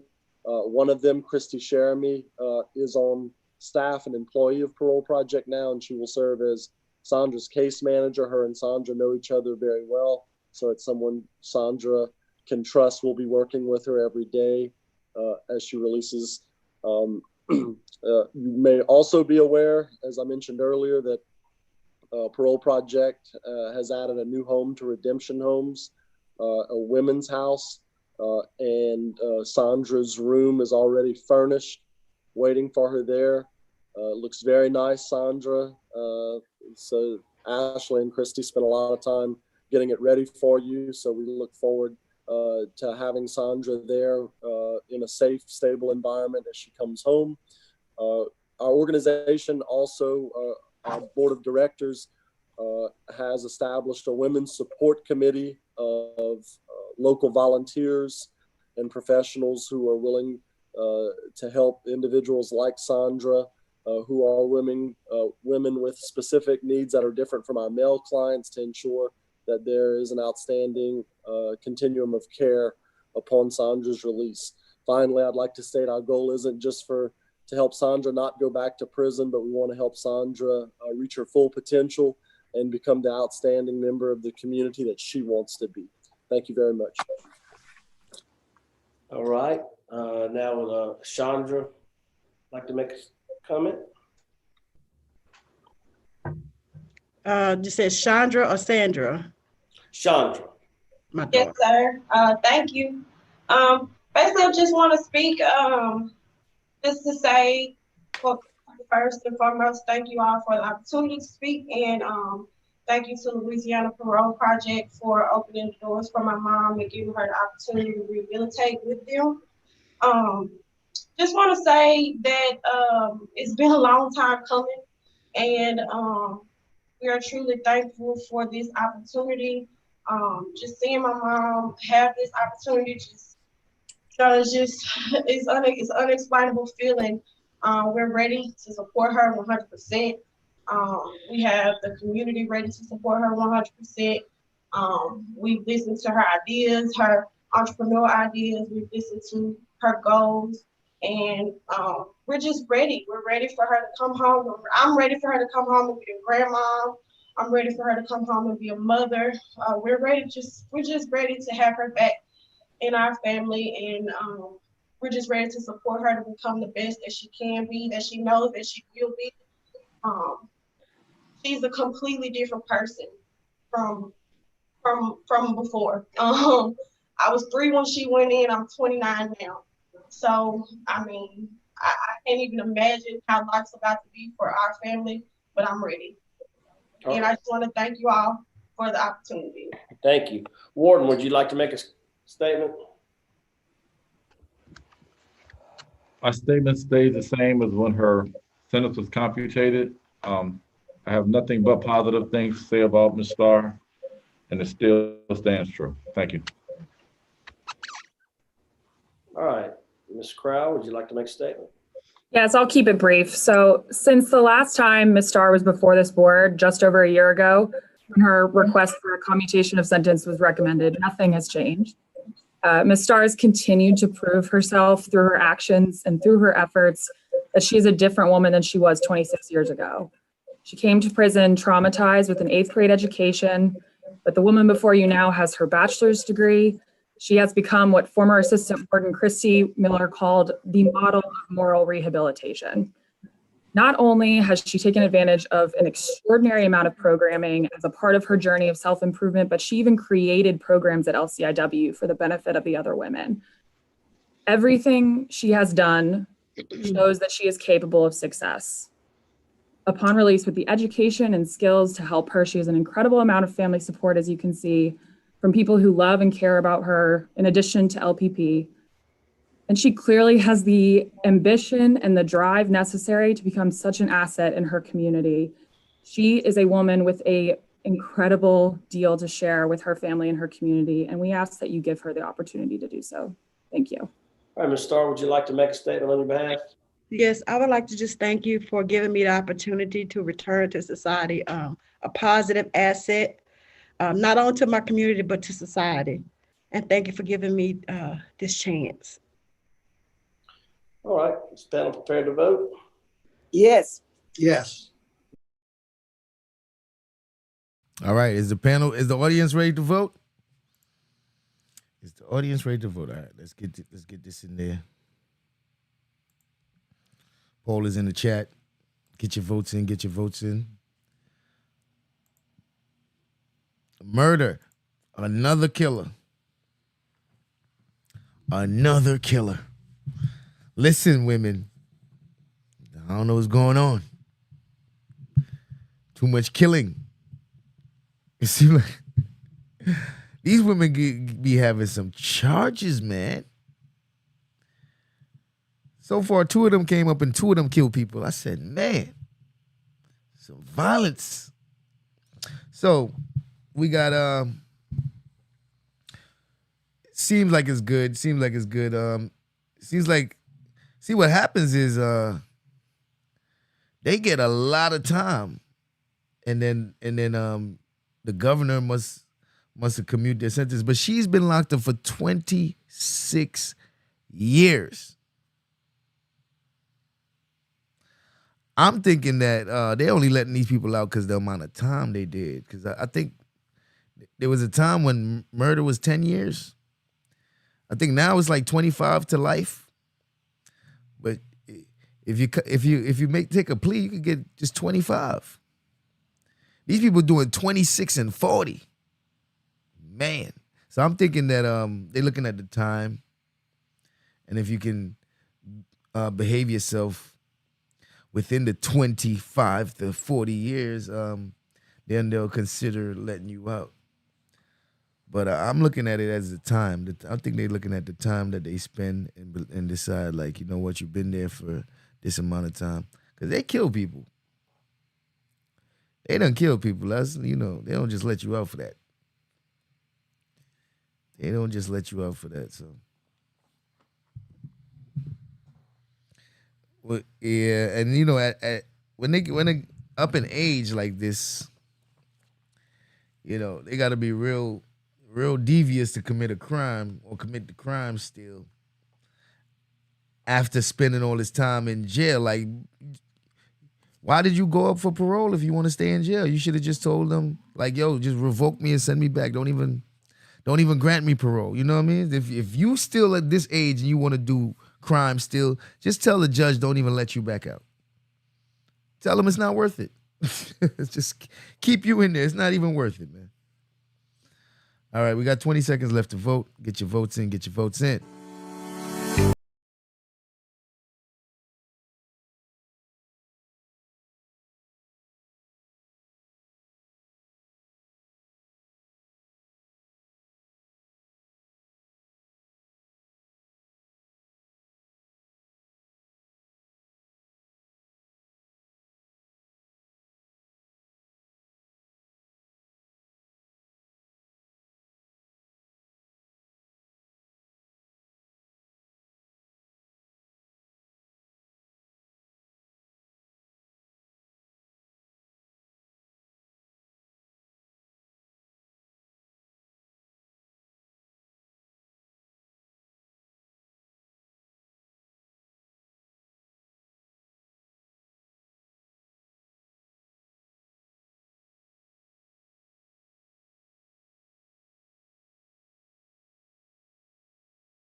Don't forget to join the Wabbit Discord, Wabbit Crime Network Discord, for all your crime network updates or crime content.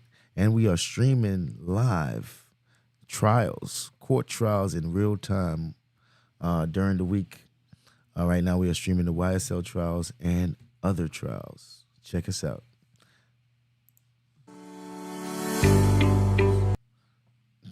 There we go.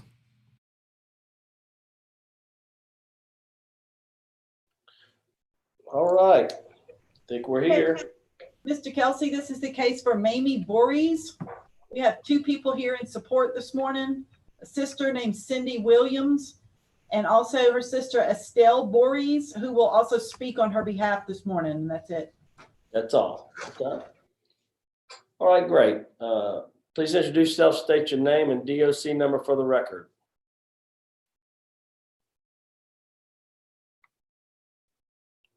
I don't think she's here.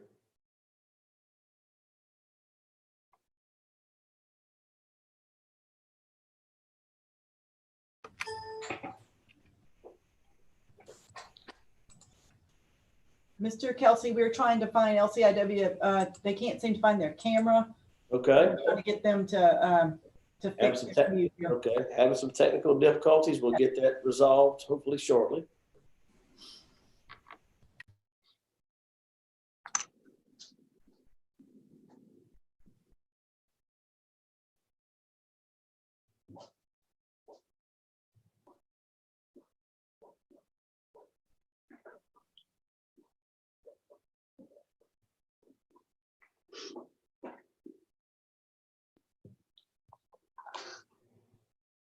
All right, please introduce yourself, state your name and DOC number for the record. Got to take the mute off. No. Mute. Not the mask.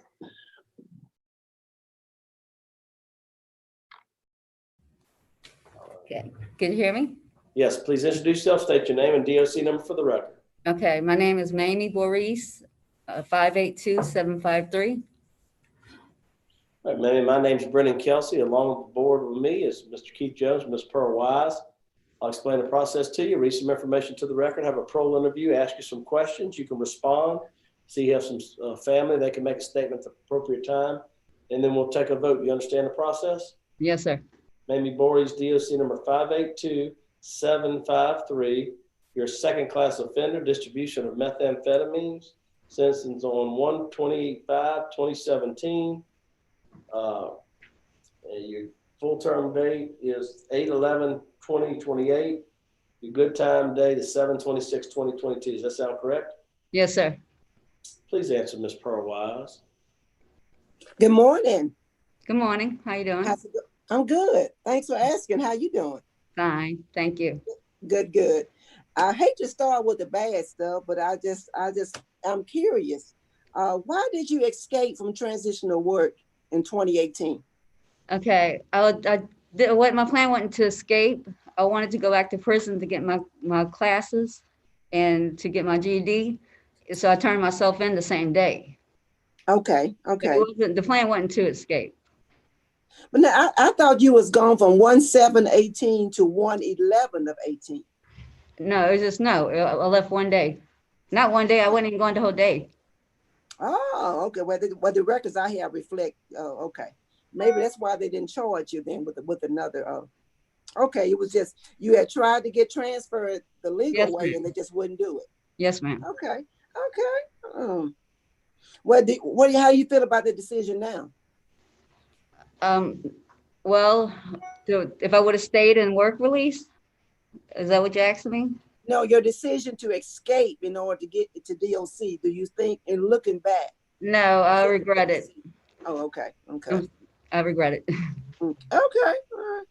Because you lost, because you probably would have been home by now with all the good time you lost. Yes, ma'am.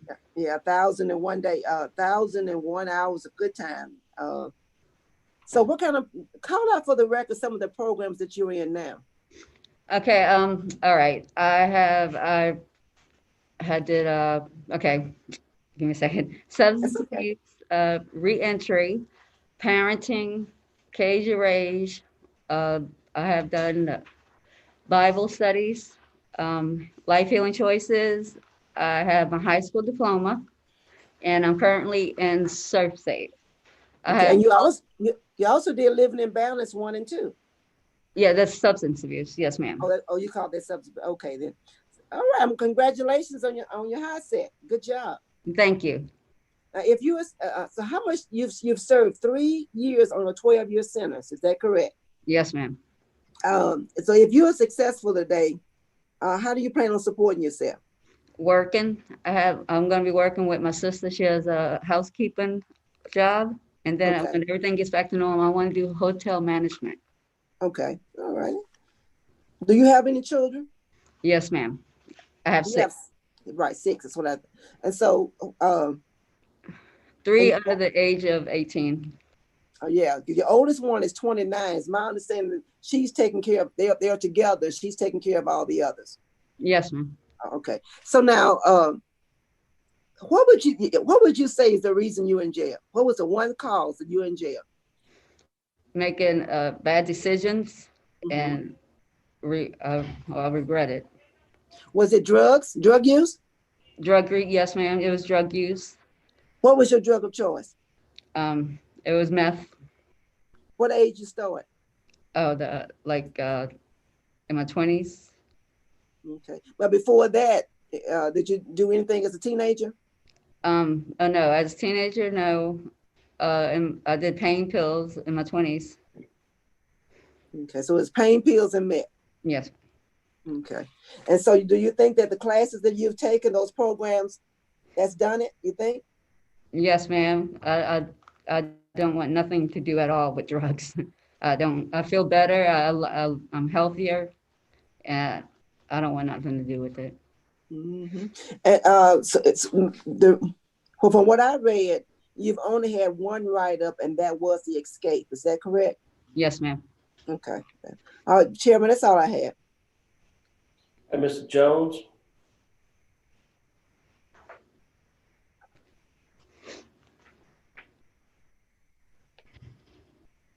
Need you mute. Good morning. Good morning. What programs have you taken that address your drug abuse directly? The Living in Balance. And how would you plan to stay away from meth or any other drug if you were released? I change my people, places, and things. And I know I don't want it. I don't want it in my life. It's caused me nothing but heartache and pain. I don't doubt that. Incredibly, though, we see people that have had a lot of heartache and pain that go right back. And have you, in Living in Balance, were you exposed to the 12 steps? The 12, yeah, they tell us about the 12 steps, but in AA, right? I believe if I want something bad enough, I gotta want it for me. I don't want to do drugs anymore, and I gotta want it. Well, yeah. I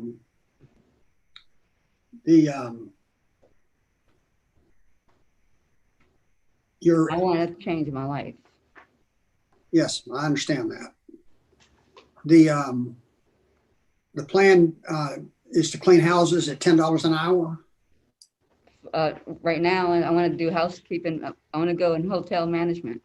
Okay, and how do you plan to get into hotel management? As to go back, apply for a job at hotel and take it from there. Okay. My high school diploma opened doors up for me. Right. And when did you get your HACCP? March the 8th. Good for you. Thank you. Good for you. How far had you gone in school? 8th grade. Wow. And you dropped out? Yes, sir. For to pursue your drug career? No, because I had got pregnant and I had to work 2 jobs. Okay.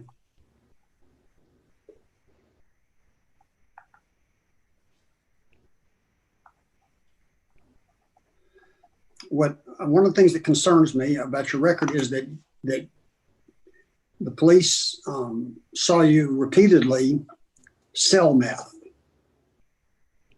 that right? Yes, sir. So you had, in many drug cases, the only victim is the state of Louisiana, but you had many victims, didn't you? Okay. Do you not understand the question? Yeah, okay, no, the question is, okay, you asked me if I had many victims? Yeah, I said, if you were, in a case where it is possession of meth, possession with intent to distribute meth, then the only victims we know about is the state of Louisiana. That's against the law, we can't. But when you sell meth to others, they're your victims too, aren't they? Yes, sir. And you know anything about any of those people now? No, I apologize if I hurt anybody in any way. So how old were you when you started with meth? Like in my 20s. Wow. But it wasn't a one thing. It wasn't like constantly. Yeah. You'd quit and go back to it? I quit. When I went back to the same environment I was in. Yes, sir. So I know not to go back to the same environment. I was happy when I worked and was responsible. Okay. That's all I have. Thank you. So tell me again, let's talk a little bit about your children. You have 6 children. Are they with different fathers, the same father? What's going on there? Now I have 6 children. I have my oldest one is 30. I have my son, he's 28. And I have a 17-year-old. I have a 14-year-old and a 13-year-old. Well, my 17-year-old, my 13-year-old, and my 14-year-old is with my son. My 2 youngest are in foster care right now. He has custody of them, and so I can get back out there. It's all the same father? The dad is, the last 2 is from the same father. And then I have 4 different dads. Yeah. And so you're, I was married for 6 years from the last one. Okay. I don't see any reason any of your older children are not here. They're all in Missouri. But I mean, Zooming, or were they aware of your hearing? No, right now my 14-year-old is she's on quarantine with COVID, so they have a lot going on over there right now. Okay. Let's circle back around. Just my experience that usually when you escape, there's more to it than just wanting to get the classes, there's a different ways of doing that. So was there any male involved during this escape? Was there anybody else involved? So you just like walked off the job? Tell me a little bit about that. It's a little concerning to me. Okay. I walked off the job and I was just hanging out. Like it was raining, so I was in the back just hanging out. And my plan was to just turn myself into the police station. So when I was walking down the road. You walked to the back of the business? Yes, sir. When I was walking down the road, my manager picked me up. So you just walked off the job and just started walking? Yes, sir. There was no drugs or no man or nobody, you didn't come in contact with anybody else? No drugs. They drug tested me and everything. No, sir. Just not sure about that decision, right? I mean, you're right. It is a bad decision. You probably would have been out on good time. But I don't know what your thinking was at that moment. I guess I'm trying to get a sense of, instead of saying, hey, I'd like to not go to work release, I'd like to really get some classes. Did you try that? Well, okay. The girl, one by the girls was asking about leaving, and they like, okay, if we want to leave, we'll get another write-up. Okay. So I just figured if I leave, okay, I'll just have an extra couple of months for leaving. Work release. But when I got the 1,001 days, it was a shock. Taken away from me. So when you left, were you able to get classes then? Is that when you started taking classes? I had to wait 18 months in Plaquemines before they shipped me again. Right. I was taking the classes there, but we wasn't getting credits for it. I was taking all classes, and they had to wait for the grants and all that to be accepted. Or what do you call it? A grant? Or they didn't have the credits or nothing. They were waiting to get the stuff together in Plaquemines. Right. It's not real good decision there, I guess. Yes, sir. Okay. Warden, you have any comments?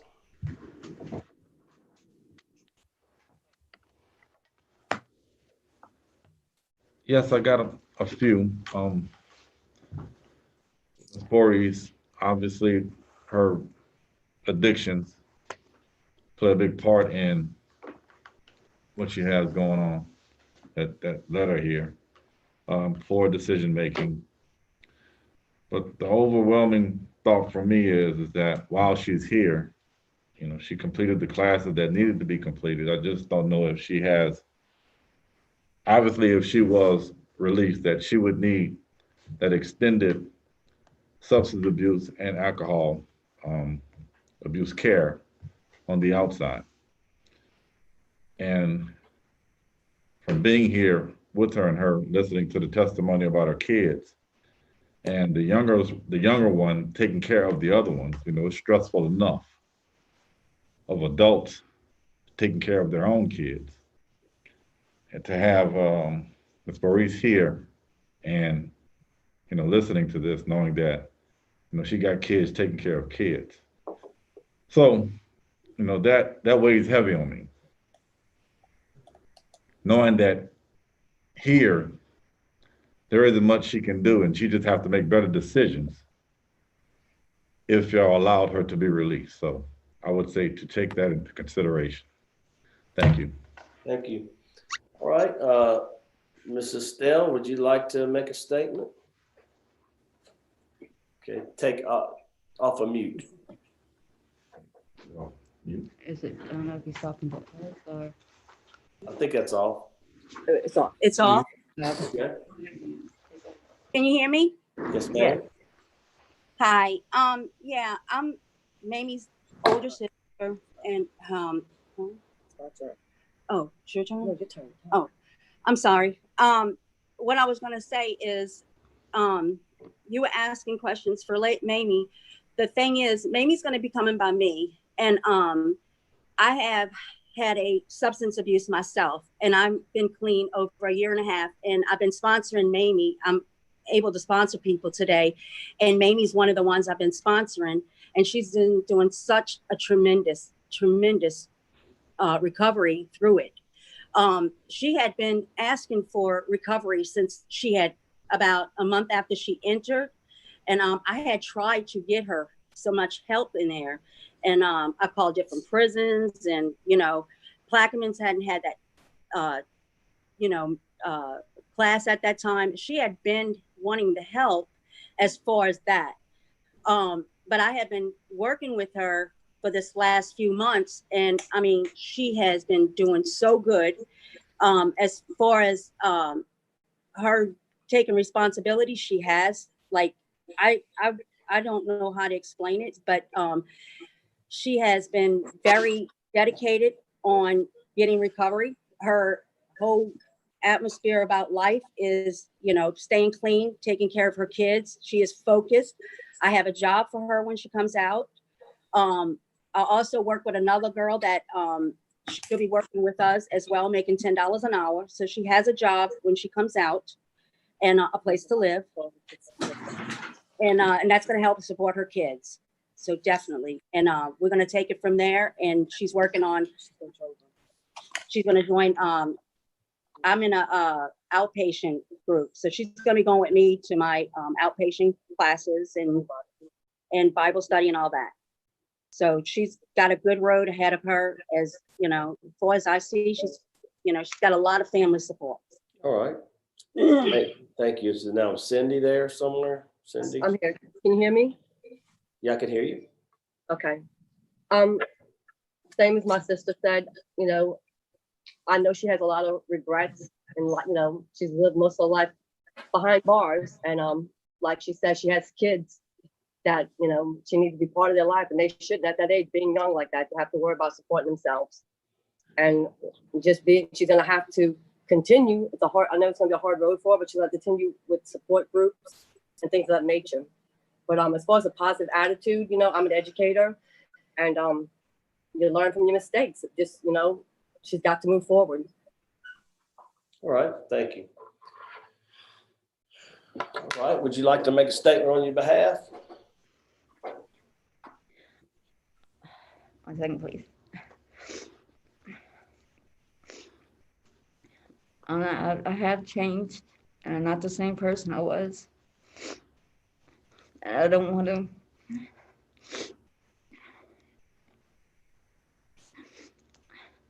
I don't want to be the person or be defined by the person I was. I can't change my past, but I have learned from it. Thank you. All right, thank you. All right, is the panel prepared to vote? Panel prepared to vote? Yes. All right, the panel's ready to vote. This one is interesting. All right, is the audience ready to vote? Is the audience prepared to vote? Oh, I didn't even write the question. Hold on. Whoops.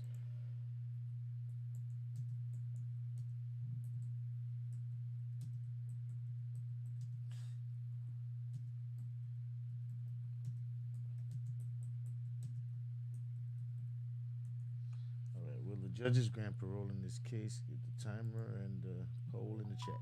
Poll is in the chat. Get your votes in, get your votes in, get your votes in. Will the judges grant parole in this case? Ladies and gentlemen, I say no. I say no. First of all, she ain't spent enough time in jail. Yes, it's not a violent crime, but I don't think she spent enough time in jail because she has a substance abuse problem. She has a substance abuse problem, and I think that the things that she said about how she would deal with it and all that is not gonna be enough. I think that she seriously needs some AA and NA meetings. She probably needs to complete a few more substance abuse trainings. Because I'm not sure if she's there yet.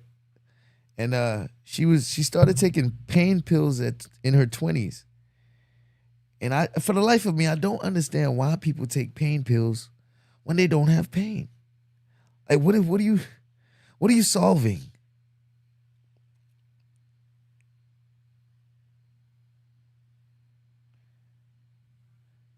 Hey, the warden probably didn't. Said barely helped her. He said, probably. Hey, she needs more. She needs more time. Either more time inside or more time outside with a lot of substance abuse training. But she has 6 children, 6 of them, 3 of them under the age of 18. She got to get her stuff together, man.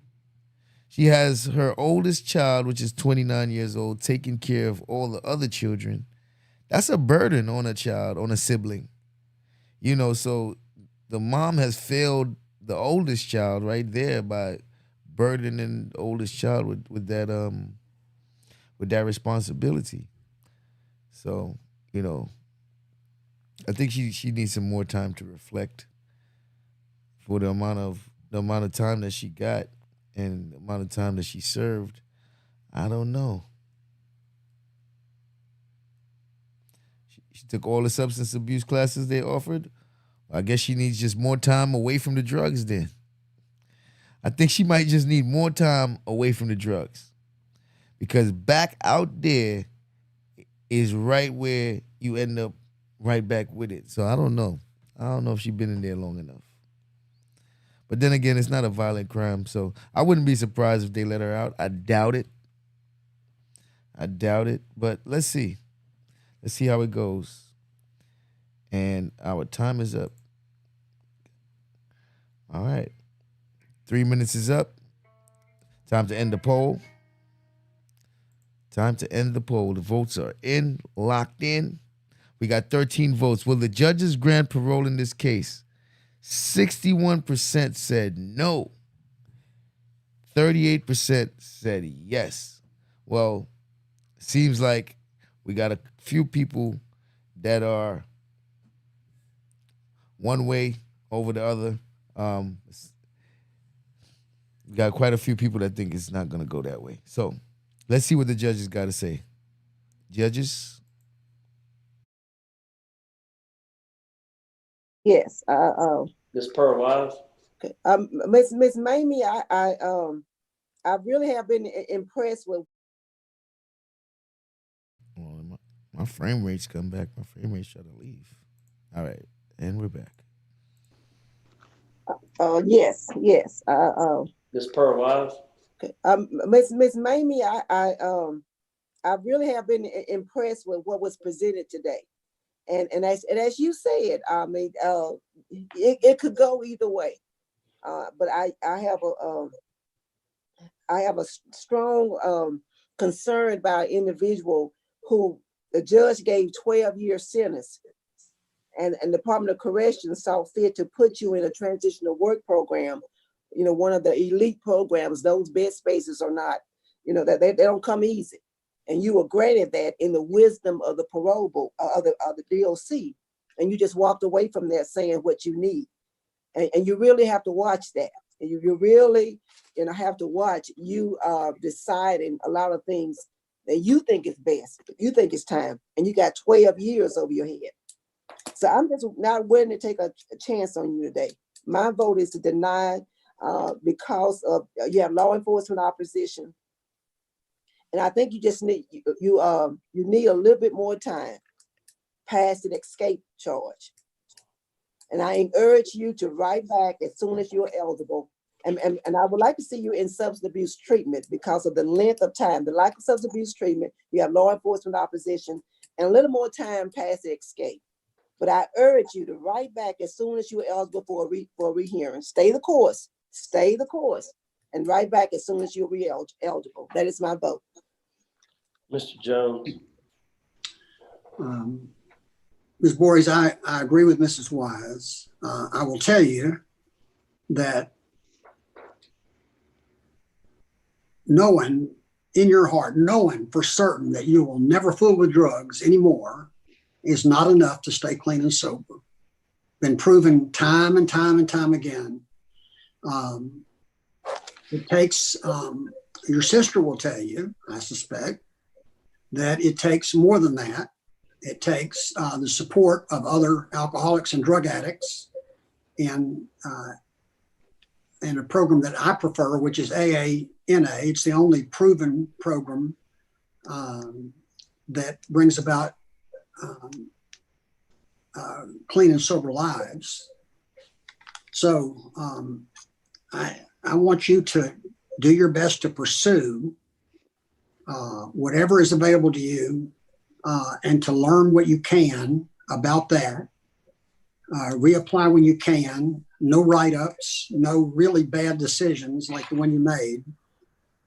And I hope it'll be a different vote next time. Good luck to you. You have 2 votes to deny your parole. I'm also going to vote to deny your parole. Still think you need some more time. Continue to work on yourself. Try to get things in order. Keep working hard. Stay out of trouble. But you have 3. You have law enforcement opposition. I think you need abstinence of long-term substance abuse treatment. I think that's what you need. I can't vote for you, but 3 votes to deny your parole's been denied. Good luck. Damn. Oh man, her sister is devastated over there. Her sister is devastated. Shout out to Lovey Star for that super chat. Oh. Shout out to Lovey Star for that super sticker too. Shout out to Lovey Star. All right. We're coming to a close. We are coming to a close. Our last case for today, and then I'll let everyone be on their way. I had fun. So this last one hopefully should be fun as well. DOC number. Oops. Moving too fast here.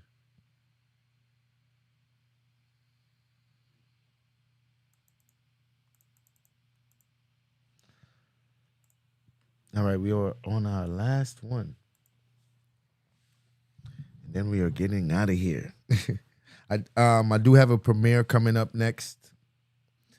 After this, we have a premiere that will be premiering. Let me give you guys a little insight about the premiere that's coming out. We have a premiere at 9 p.m. The name of this premiere is called, the title is, He Got 99 Years for Multiple Bank Robberies, Shot and Killed Someone. So look forward to the premiere coming up at 9 o'clock. I might push it up to like 9:15, maybe 9:30, depending on how long this case takes. But we have a premiere titled He Got 99 Years for Multiple Bank Robberies, Shot and Killed Someone. So we'll see how that parole board hearing goes at 9. So what are we doing here? We are watching and reacting to parole board hearings. Inmates are up for parole, and the parole board will interview the inmate, and then they will vote and decide whether or not they will grant parole for the inmates. Before the judges vote, I will put a poll in the chat, and I will give the audience 3 minutes to vote on whether or not they think the judges will grant parole in this case. When the 3 minutes is up, I will read the results of the audience. And then I will play the judges' results and see if the audience and the judges were in line. And until then, I will be in the chat with everyone else, and I'll be back when it's time to vote. So we will get started on the first case right after these messages.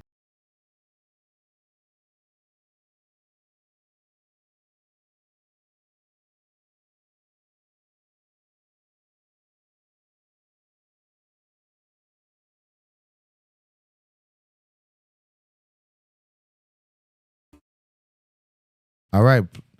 Don't forget to join the Wabbit Crime Network Discord for all your crime content updates, all different kind of crime content. And if you're a member on this channel, you have exclusive access to the surveillance room where we stream live trials. We are streaming the YSL trials, and also we are streaming other crime trials. So check out the Wabbit Crime Network Discord. All.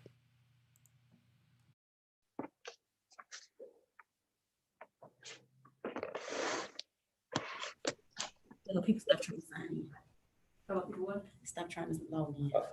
All right, I think we're here. Good morning, Good morning. Mr. Kelsey. Good morning. Yes, ma'am.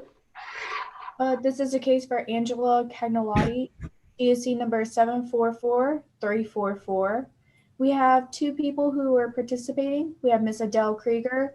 She's from the Orleans ADA. And we have Miss Eva Marie Pate, who's the daughter, and she'll be speaking in support. All right, thank y'all for being here. Thank you for being here, Dale. Thank you, Ms. Pate. We'll let you speak at the appropriate time. Please introduce yourself, state your name and DOC number for the record. Angela Kagneli, my DOC number 744344. All right, Angela, my name is Brendan Kelsey. Along with me is Ms. Pearl Wise and Mr. Keith Jones. Will be your parole panel. I'll explain the process to you, read some information to the record. We'll have a parole interview, ask you some questions. You can respond. You'll allow folks that are with you to make a statement at the appropriate time, and then we'll take a vote. You understand the process? Yes, sir. Angela Kagneli, DOC number 744344. You are a first-class offender, pandering, sentenced on 5/11/2019, 5 years DOC. Parole date 5/6/2019, not eligible for good time. Full term date 7/12/2021. Does that sound correct? Yes, sir. Please answer, Mr. Keith Jones. Sir, please answer. Please answer Mr. Yes. Keith Jones. He's going to ask you some questions. Okay, yes, sir. Good morning. Good morning. We don't see many cases like yours. Tell me about your crime. Well, sir, I was charged with pandering. You were charged with human trafficking. I was tried with that. Yes, sir. Yeah, okay, go ahead.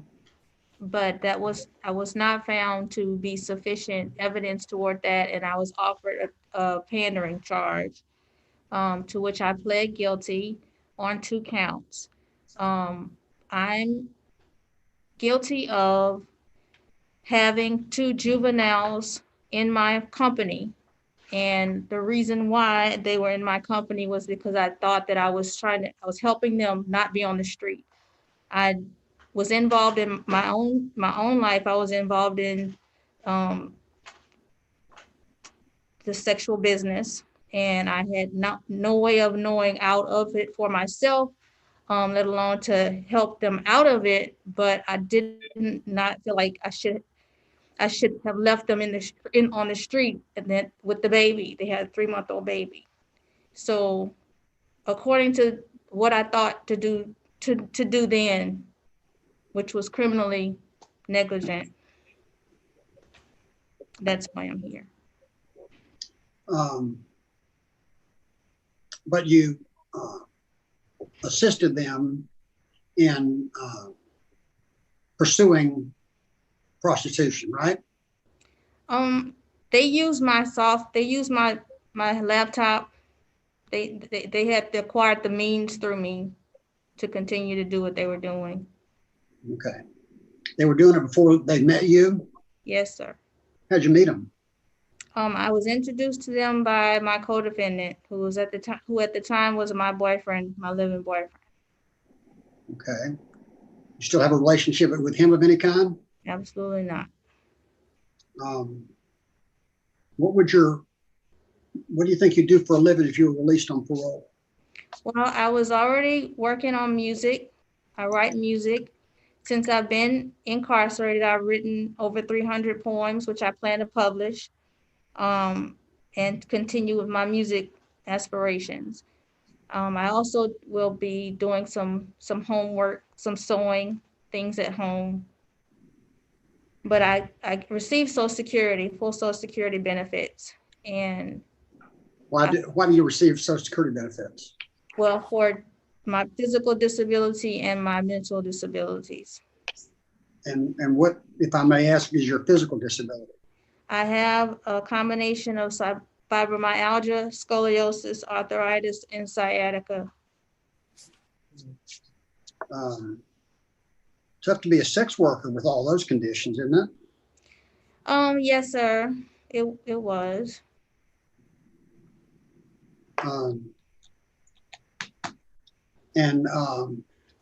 What mental condition?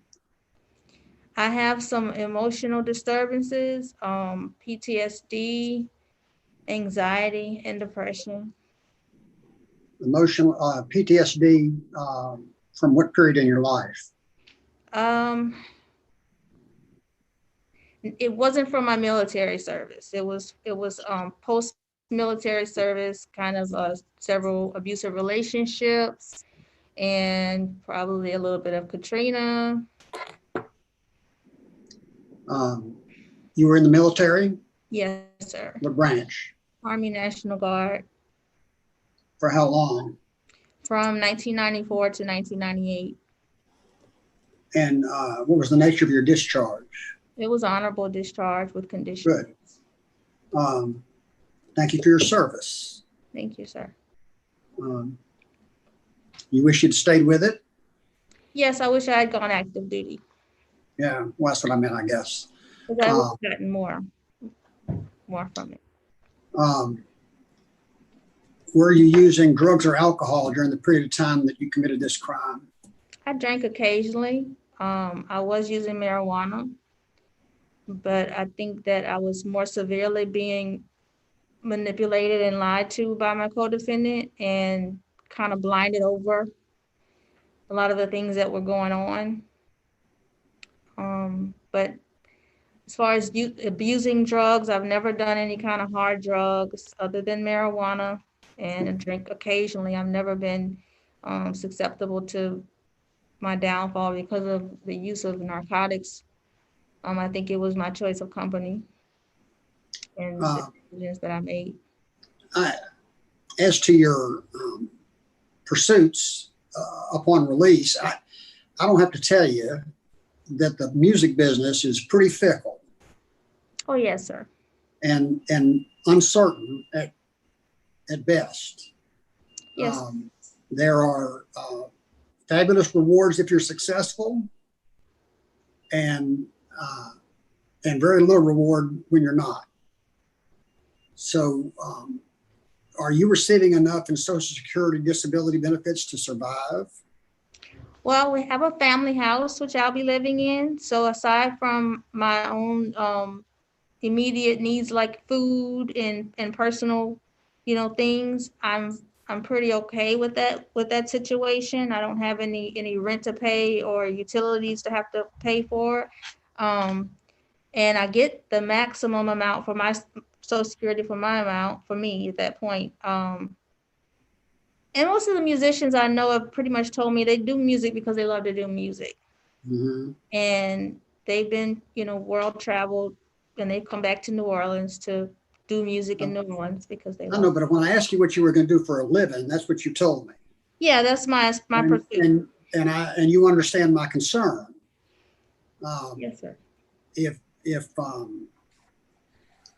I told you I was beginning tomorrow, I'm going to play professional basketball, my chances of succeeding are pretty slim. Okay. They were slim 50 years ago, let alone now. Yes, sir. So I'm speaking of the odds. You may be the most talented musician I've ever heard. You may be the best songwriter, best poet. I don't know. We have no idea about any of that. But statistically speaking, the odds are against you. So as long as you're going things with your eyes wide open, I think that's important. Who else lives in the family home? Well, this the part of the home that belongs to my father, and he and his wife live in California. So that part of the house is basically vacant for me right now. I'm a little confused now. It's a house? It's a house that was left to my dad and his siblings by my grandmother, and it stayed in the house. It has to stay in the family, so it can't be sold out of the family. Okay. And he added on to the house, so there's 2 other living areas. There's 2 other basically apartments, and okay. That 3rd apartment. It's like a triplex, yes. Kind of. Yes, sir. Where is it located? Uptown New Orleans. Up near up near the canal, Cambronne and Plum, Pigeon Town area. How far did you go in school? I graduated high school and I have some college. Good. Were you majoring in anything in college, or were you doing general studies? I had attempted a general major of a combined major of marketing management and information systems, and I kind of veered away from the computer programming and into the marketing. Now, when I would choose to go back to college, I would study English and psychology. And what programs have you taken since you've been locked up? Okay, so I've taken my reentry. I've also taken substance abuse and oh goodness. I'm sorry, I got nervous. That's okay. Have you taken sex offender training? Yes, sir. I was enrolled in that class when the quarantine hit, which was morals and integrity, and I was almost finished with my first year of it. And I was also taking MRC. MRT, excuse me. So how many parts of the sex offender treatment have you taken? I've taken almost a full year of it. Okay. But not completed it. Well, I understand. Look, I didn't say it was your fault. We're not assigning blame. It's some people, COVID-19 affects different people different ways. It treats almost nobody well. So, I understand it would cost me a little more to finish it in the world than here. All right. That's all the questions I have. Ms. Wise? Good morning. Good morning. The records show that you are divorced and the mother of 3 children. Is that correct? Yes, ma'am. What are the ages of your children? My daughter is 20. She's in college. My middle son is 15. And my youngest son is 5. Where are they? Where are they, the minors? My youngest son is with the family who wishes to adopt him, and they're awaiting to go through the finishing process of that. My 15-year-old is with his father and his grandmother, where he lives in New Orleans. So the 5-year-old, is he in child services, child protective services? The 5-year-old is with a family, with a mother and a father who have had him since he was 3 months old. Okay.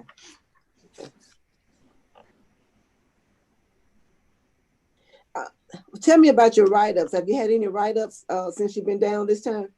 I have had no disciplinary actions. I had one write-up for an incident I did not know was wrong to do. When I cut my hair, I naturally flushed it down the toilet and it got caught in the drain. So I got a pink slip and a stern warning about flushing things that don't go down the drain. When was that? That was at Hunt's. You remember the date? No, ma'am. But like I said, I didn't suffer any disciplinary action, so I don't know what became of it. You had enrolled in the horticulture program in August of 19. Yes, ma'am. We were also stopped because of the quarantine. Right, but you have no interest in pursuing anything in that field.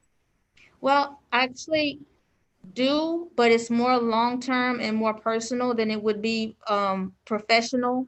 Me and my mother, we've always grown a large garden, and so that part of growing things always interests me. And then the building part of things, like I said, my dad built onto our family home, and so the building and the landscaping part really interests me as well. Okay.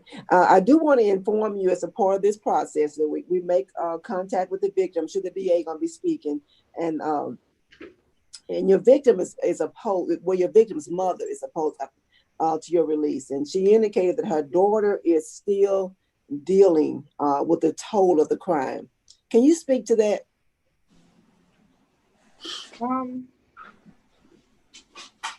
Well, I can speak to the issue of the mother being opposed to me being out. I was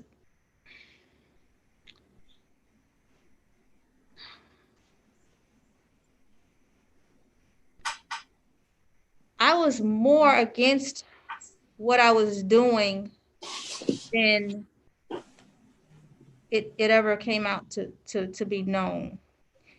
And I had tried my very best in communicating to the girls that they shouldn't be doing what they were doing, except I couldn't lead by example. So, it's like trying to tell somebody they should go a different way than the way that you're going, because you know where they would end up. So they didn't listen to me. They wanted to do what they wanted to do. And had they chosen to go back home to their mother, which I suggested, go to the Covenant House, which I suggested, maybe I wouldn't be in this situation. But I'm here and I accept my consequences and what it has suffered me and my children. because of the choices that I made to help them in the way that I tried to help. All right, that's all I had, Chairman. All right, Warden, you have a comment? No, sir, I do not. Thank you. Ms. Pate, do you have, would you like to make a comment?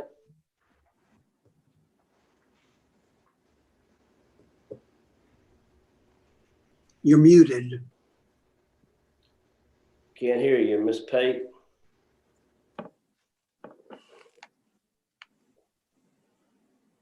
I don't see her.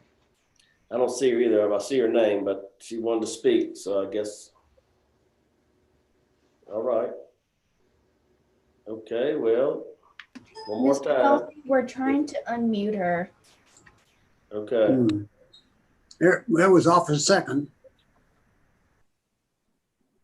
Now. All right, Ms. Pate.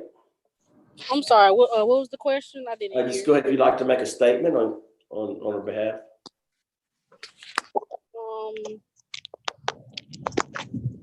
Yes, I recently found out that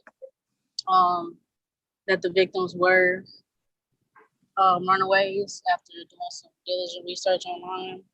But as far as my mother's the timing is, as far as I've been talking to her, I have seen the progress in her daily mindset, what she believes in, and it's a shift from what I've known her to be in my childhood, which was absent and choosing to do what's best for her, and not what's best for the people that she loves and the people that she brought into this world.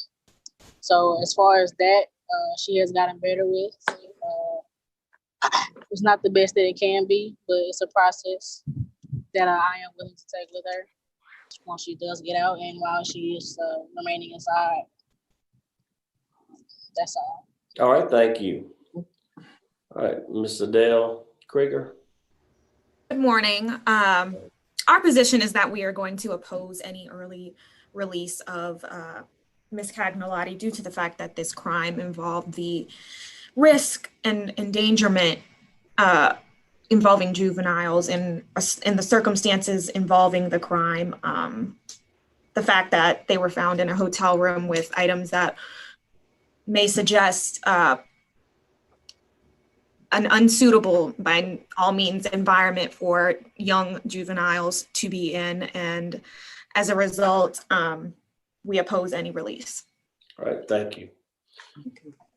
All right.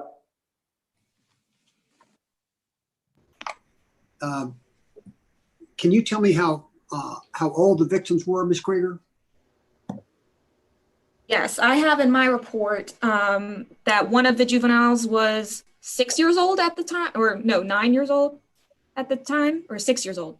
Date of birth 8/28/2000. And then another was date of birth 1/21/2000. Well, 16. 2000 wouldn't make them 6 or 9. What? 16. Oh, excuse me, 16. Sorry. Okay. 16 and or both 16. Yes. All right. Okay. Well, that makes more sense to me. Okay, that's all I had. All right. Let me get something back just a second. All right, Angela, just to clarify for me, I'm just trying to work through your SSI. I mean, your diagnoses that you have there. Is there something else that you have a diagnosis to be able to be on SSI? Is there something else going on at those particular diagnoses? I'm just not really sure if that will make you eligible. Is there a cognitive? Is the PS? Cognitive, meaning Yeah. mental, Any type of, so is there mental health issues that's allowing you to have SSI? I mean, you said you had sciatica, you said you had scoliosis, you said you had fibromyalgia and arthritis. Yes, sir. Is there, and you just applied with that and got on SSI? There's no anxiety, depression. There's no. I went through Matt Greenbaum and Associates. So, I mean, they would have my records as well. Yeah, I'm just asking you. Is there anything else going on? Those are the issues. Those were my main issues, was my physical disability, but I also have my psych records to back up what goes on with me. My mother was bipolar, and I had a very kind of traumatic, childhood dealing with her. But I try to remain, conscious and emotionally balanced.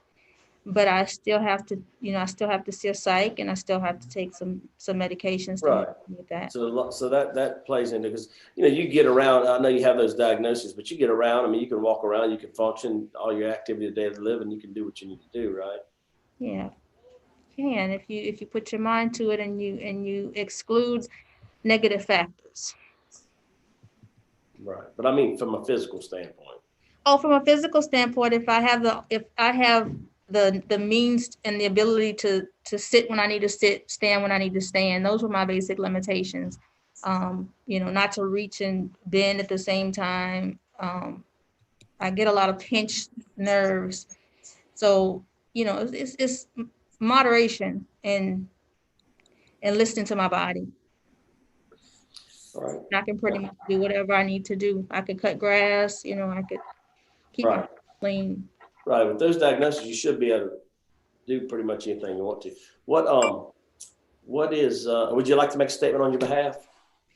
I would just like to say that to all those, opposed, and to all those for, my release, I have grown. I have appreciated the time that I've been here, and I have definitely learned my lesson in understanding what decisions I would definitely make differently. I've had time to mature and grow as a person. And either way, it's okay. All right. Thank you. Panel prepared to vote? Yep. Yep. I'm prepared to vote right now. I was prepared to vote before she even finished. Is that not fair? Am I being not fair?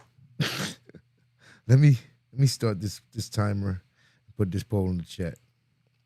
All right, you got 3 minutes to vote. Will the judges grant parole in this case? I was over with it from the beginning. I ain't gonna lie. I was over this case from the start. She ain't even really had to talk too much. Did you hear her say either way? I'd have sent her back to herself for saying that. Just for saying either way. What you mean either way? Either way, you good with it? Good. Well, let me give you the one. Like, what are you talking about? Either way. Either way, really. That's what you want to tell me. Like, it don't matter to you whether you go home or not. Well, fine. Fine. Because there's people that come in front of this parole board that all they want is to go home. You telling me you don't care either way. Well, man, get back in the cell and let somebody who really want to go home. Let somebody who don't want to go back. Who cares either way? Like, you don't see anything on the poll? You sure? The poll says, will the judges grant parole in this case? That's what it says. Might need to refresh. I don't know why she said that.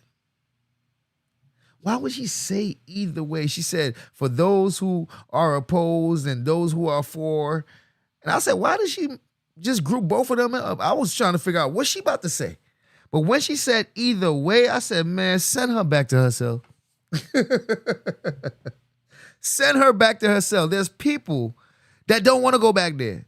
There's people that either way ain't their answer. They want it one way. Go home. She said either way. And, man, I mean, to really go into this woman here is despicable. She blamed the children. Now, granted, these kids can do whatever they want because, they're old enough, but they're in her place. The minute the children ain't doing what she would think is fitting of them, she can just tell them to go. They're not supposed to be there in the first place. At the end of the day, you can't allow them to do whatever the hell they want in your space, in your basically in your house, and then act like you don't got no responsibility. No. All right, we got 20 seconds left.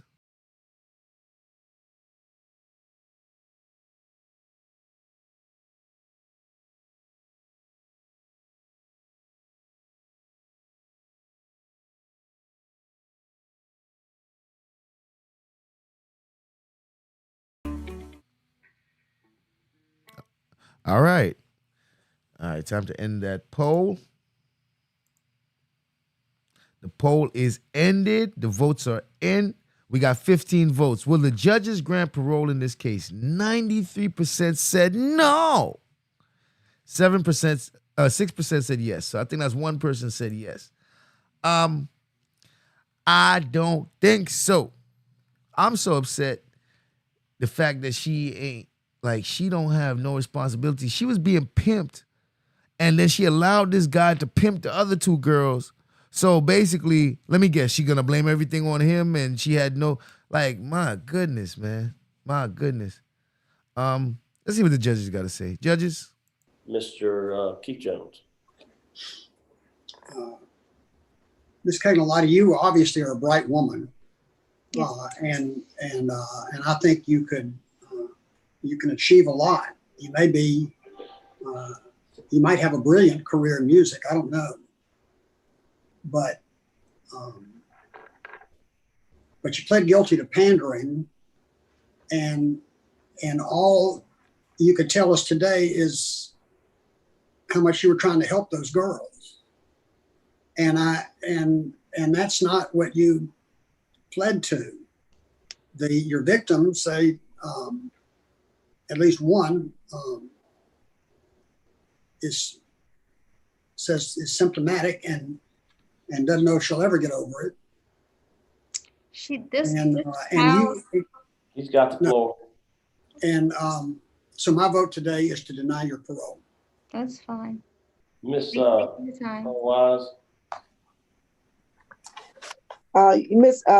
Kagneli, you are definitely an interesting case, and you had a 5-year sentence, and you better done a year of the sentence, and you have not completed a sex offender treatment, sex offender program, and I really would like to see that done before you leave. So my vote, I concur with Mr. Jones. My vote is to deny for those reasons. Good luck to you. Good luck to you. All right, you have 2 votes to deny. I'm also going to vote to deny your parole due to law enforcement opposition, victim opposition. You need some more programs. So 3 votes to deny. Your parole's been denied. Thank you. Thank you. Talk about not caring. Talking about don't give a damn. Man. Yeah. Let her finish. Let her finish off her sentence, man. She ain't even do it yet. First of all, why are they even talking to her so soon? Why are they talking to her so soon? Yeah, I don't know. Don't understand. But, hey, she's going right back to where she needs to be. She's going right back where she needs to be. Could you imagine some people do not see the error in their ways? And the arrogance of this woman. The arrogance of this woman. Knowing that there are children involved, knowing that this is sex crimes, knowing that she provided the place, the space, the means. She feels no accountability. She even blames the kids. So, she's right where she needs to be. And let her finish her time so maybe she can reflect on her actions. It's too often that we see hurt people hurt people. So she's going through her tragedy, and she encourages these children to be a part of the tragedy with her. So I appreciate everybody for coming out.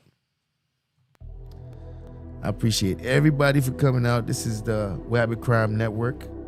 I'll be on the lookout tomorrow. We're going to do another one of these, probably much earlier in the daytime.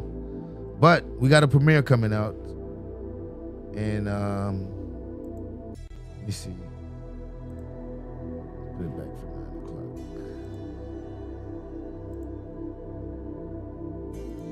We got a premiere coming out in 15 minutes. In 15 minutes, we got a premiere coming out.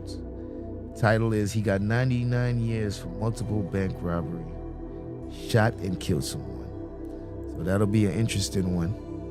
This is it, yeah. I mean, I got more, but I don't want to drag it out too long. So tomorrow we'll continue some more cases. Yeah, but I got premieres. I got one coming at 9 o'clock. I got more premieres. I could release another one. So it depends on the mood. So I could release a premiere at 9. I could release a premiere at 10. Either way, I got some good cases that you guys can check out. So there's still content on this channel. So the night is not completely over. The night is not completely over. But do remember to check out the Wabbit Crime Network Discord. Join the Discord, it's free.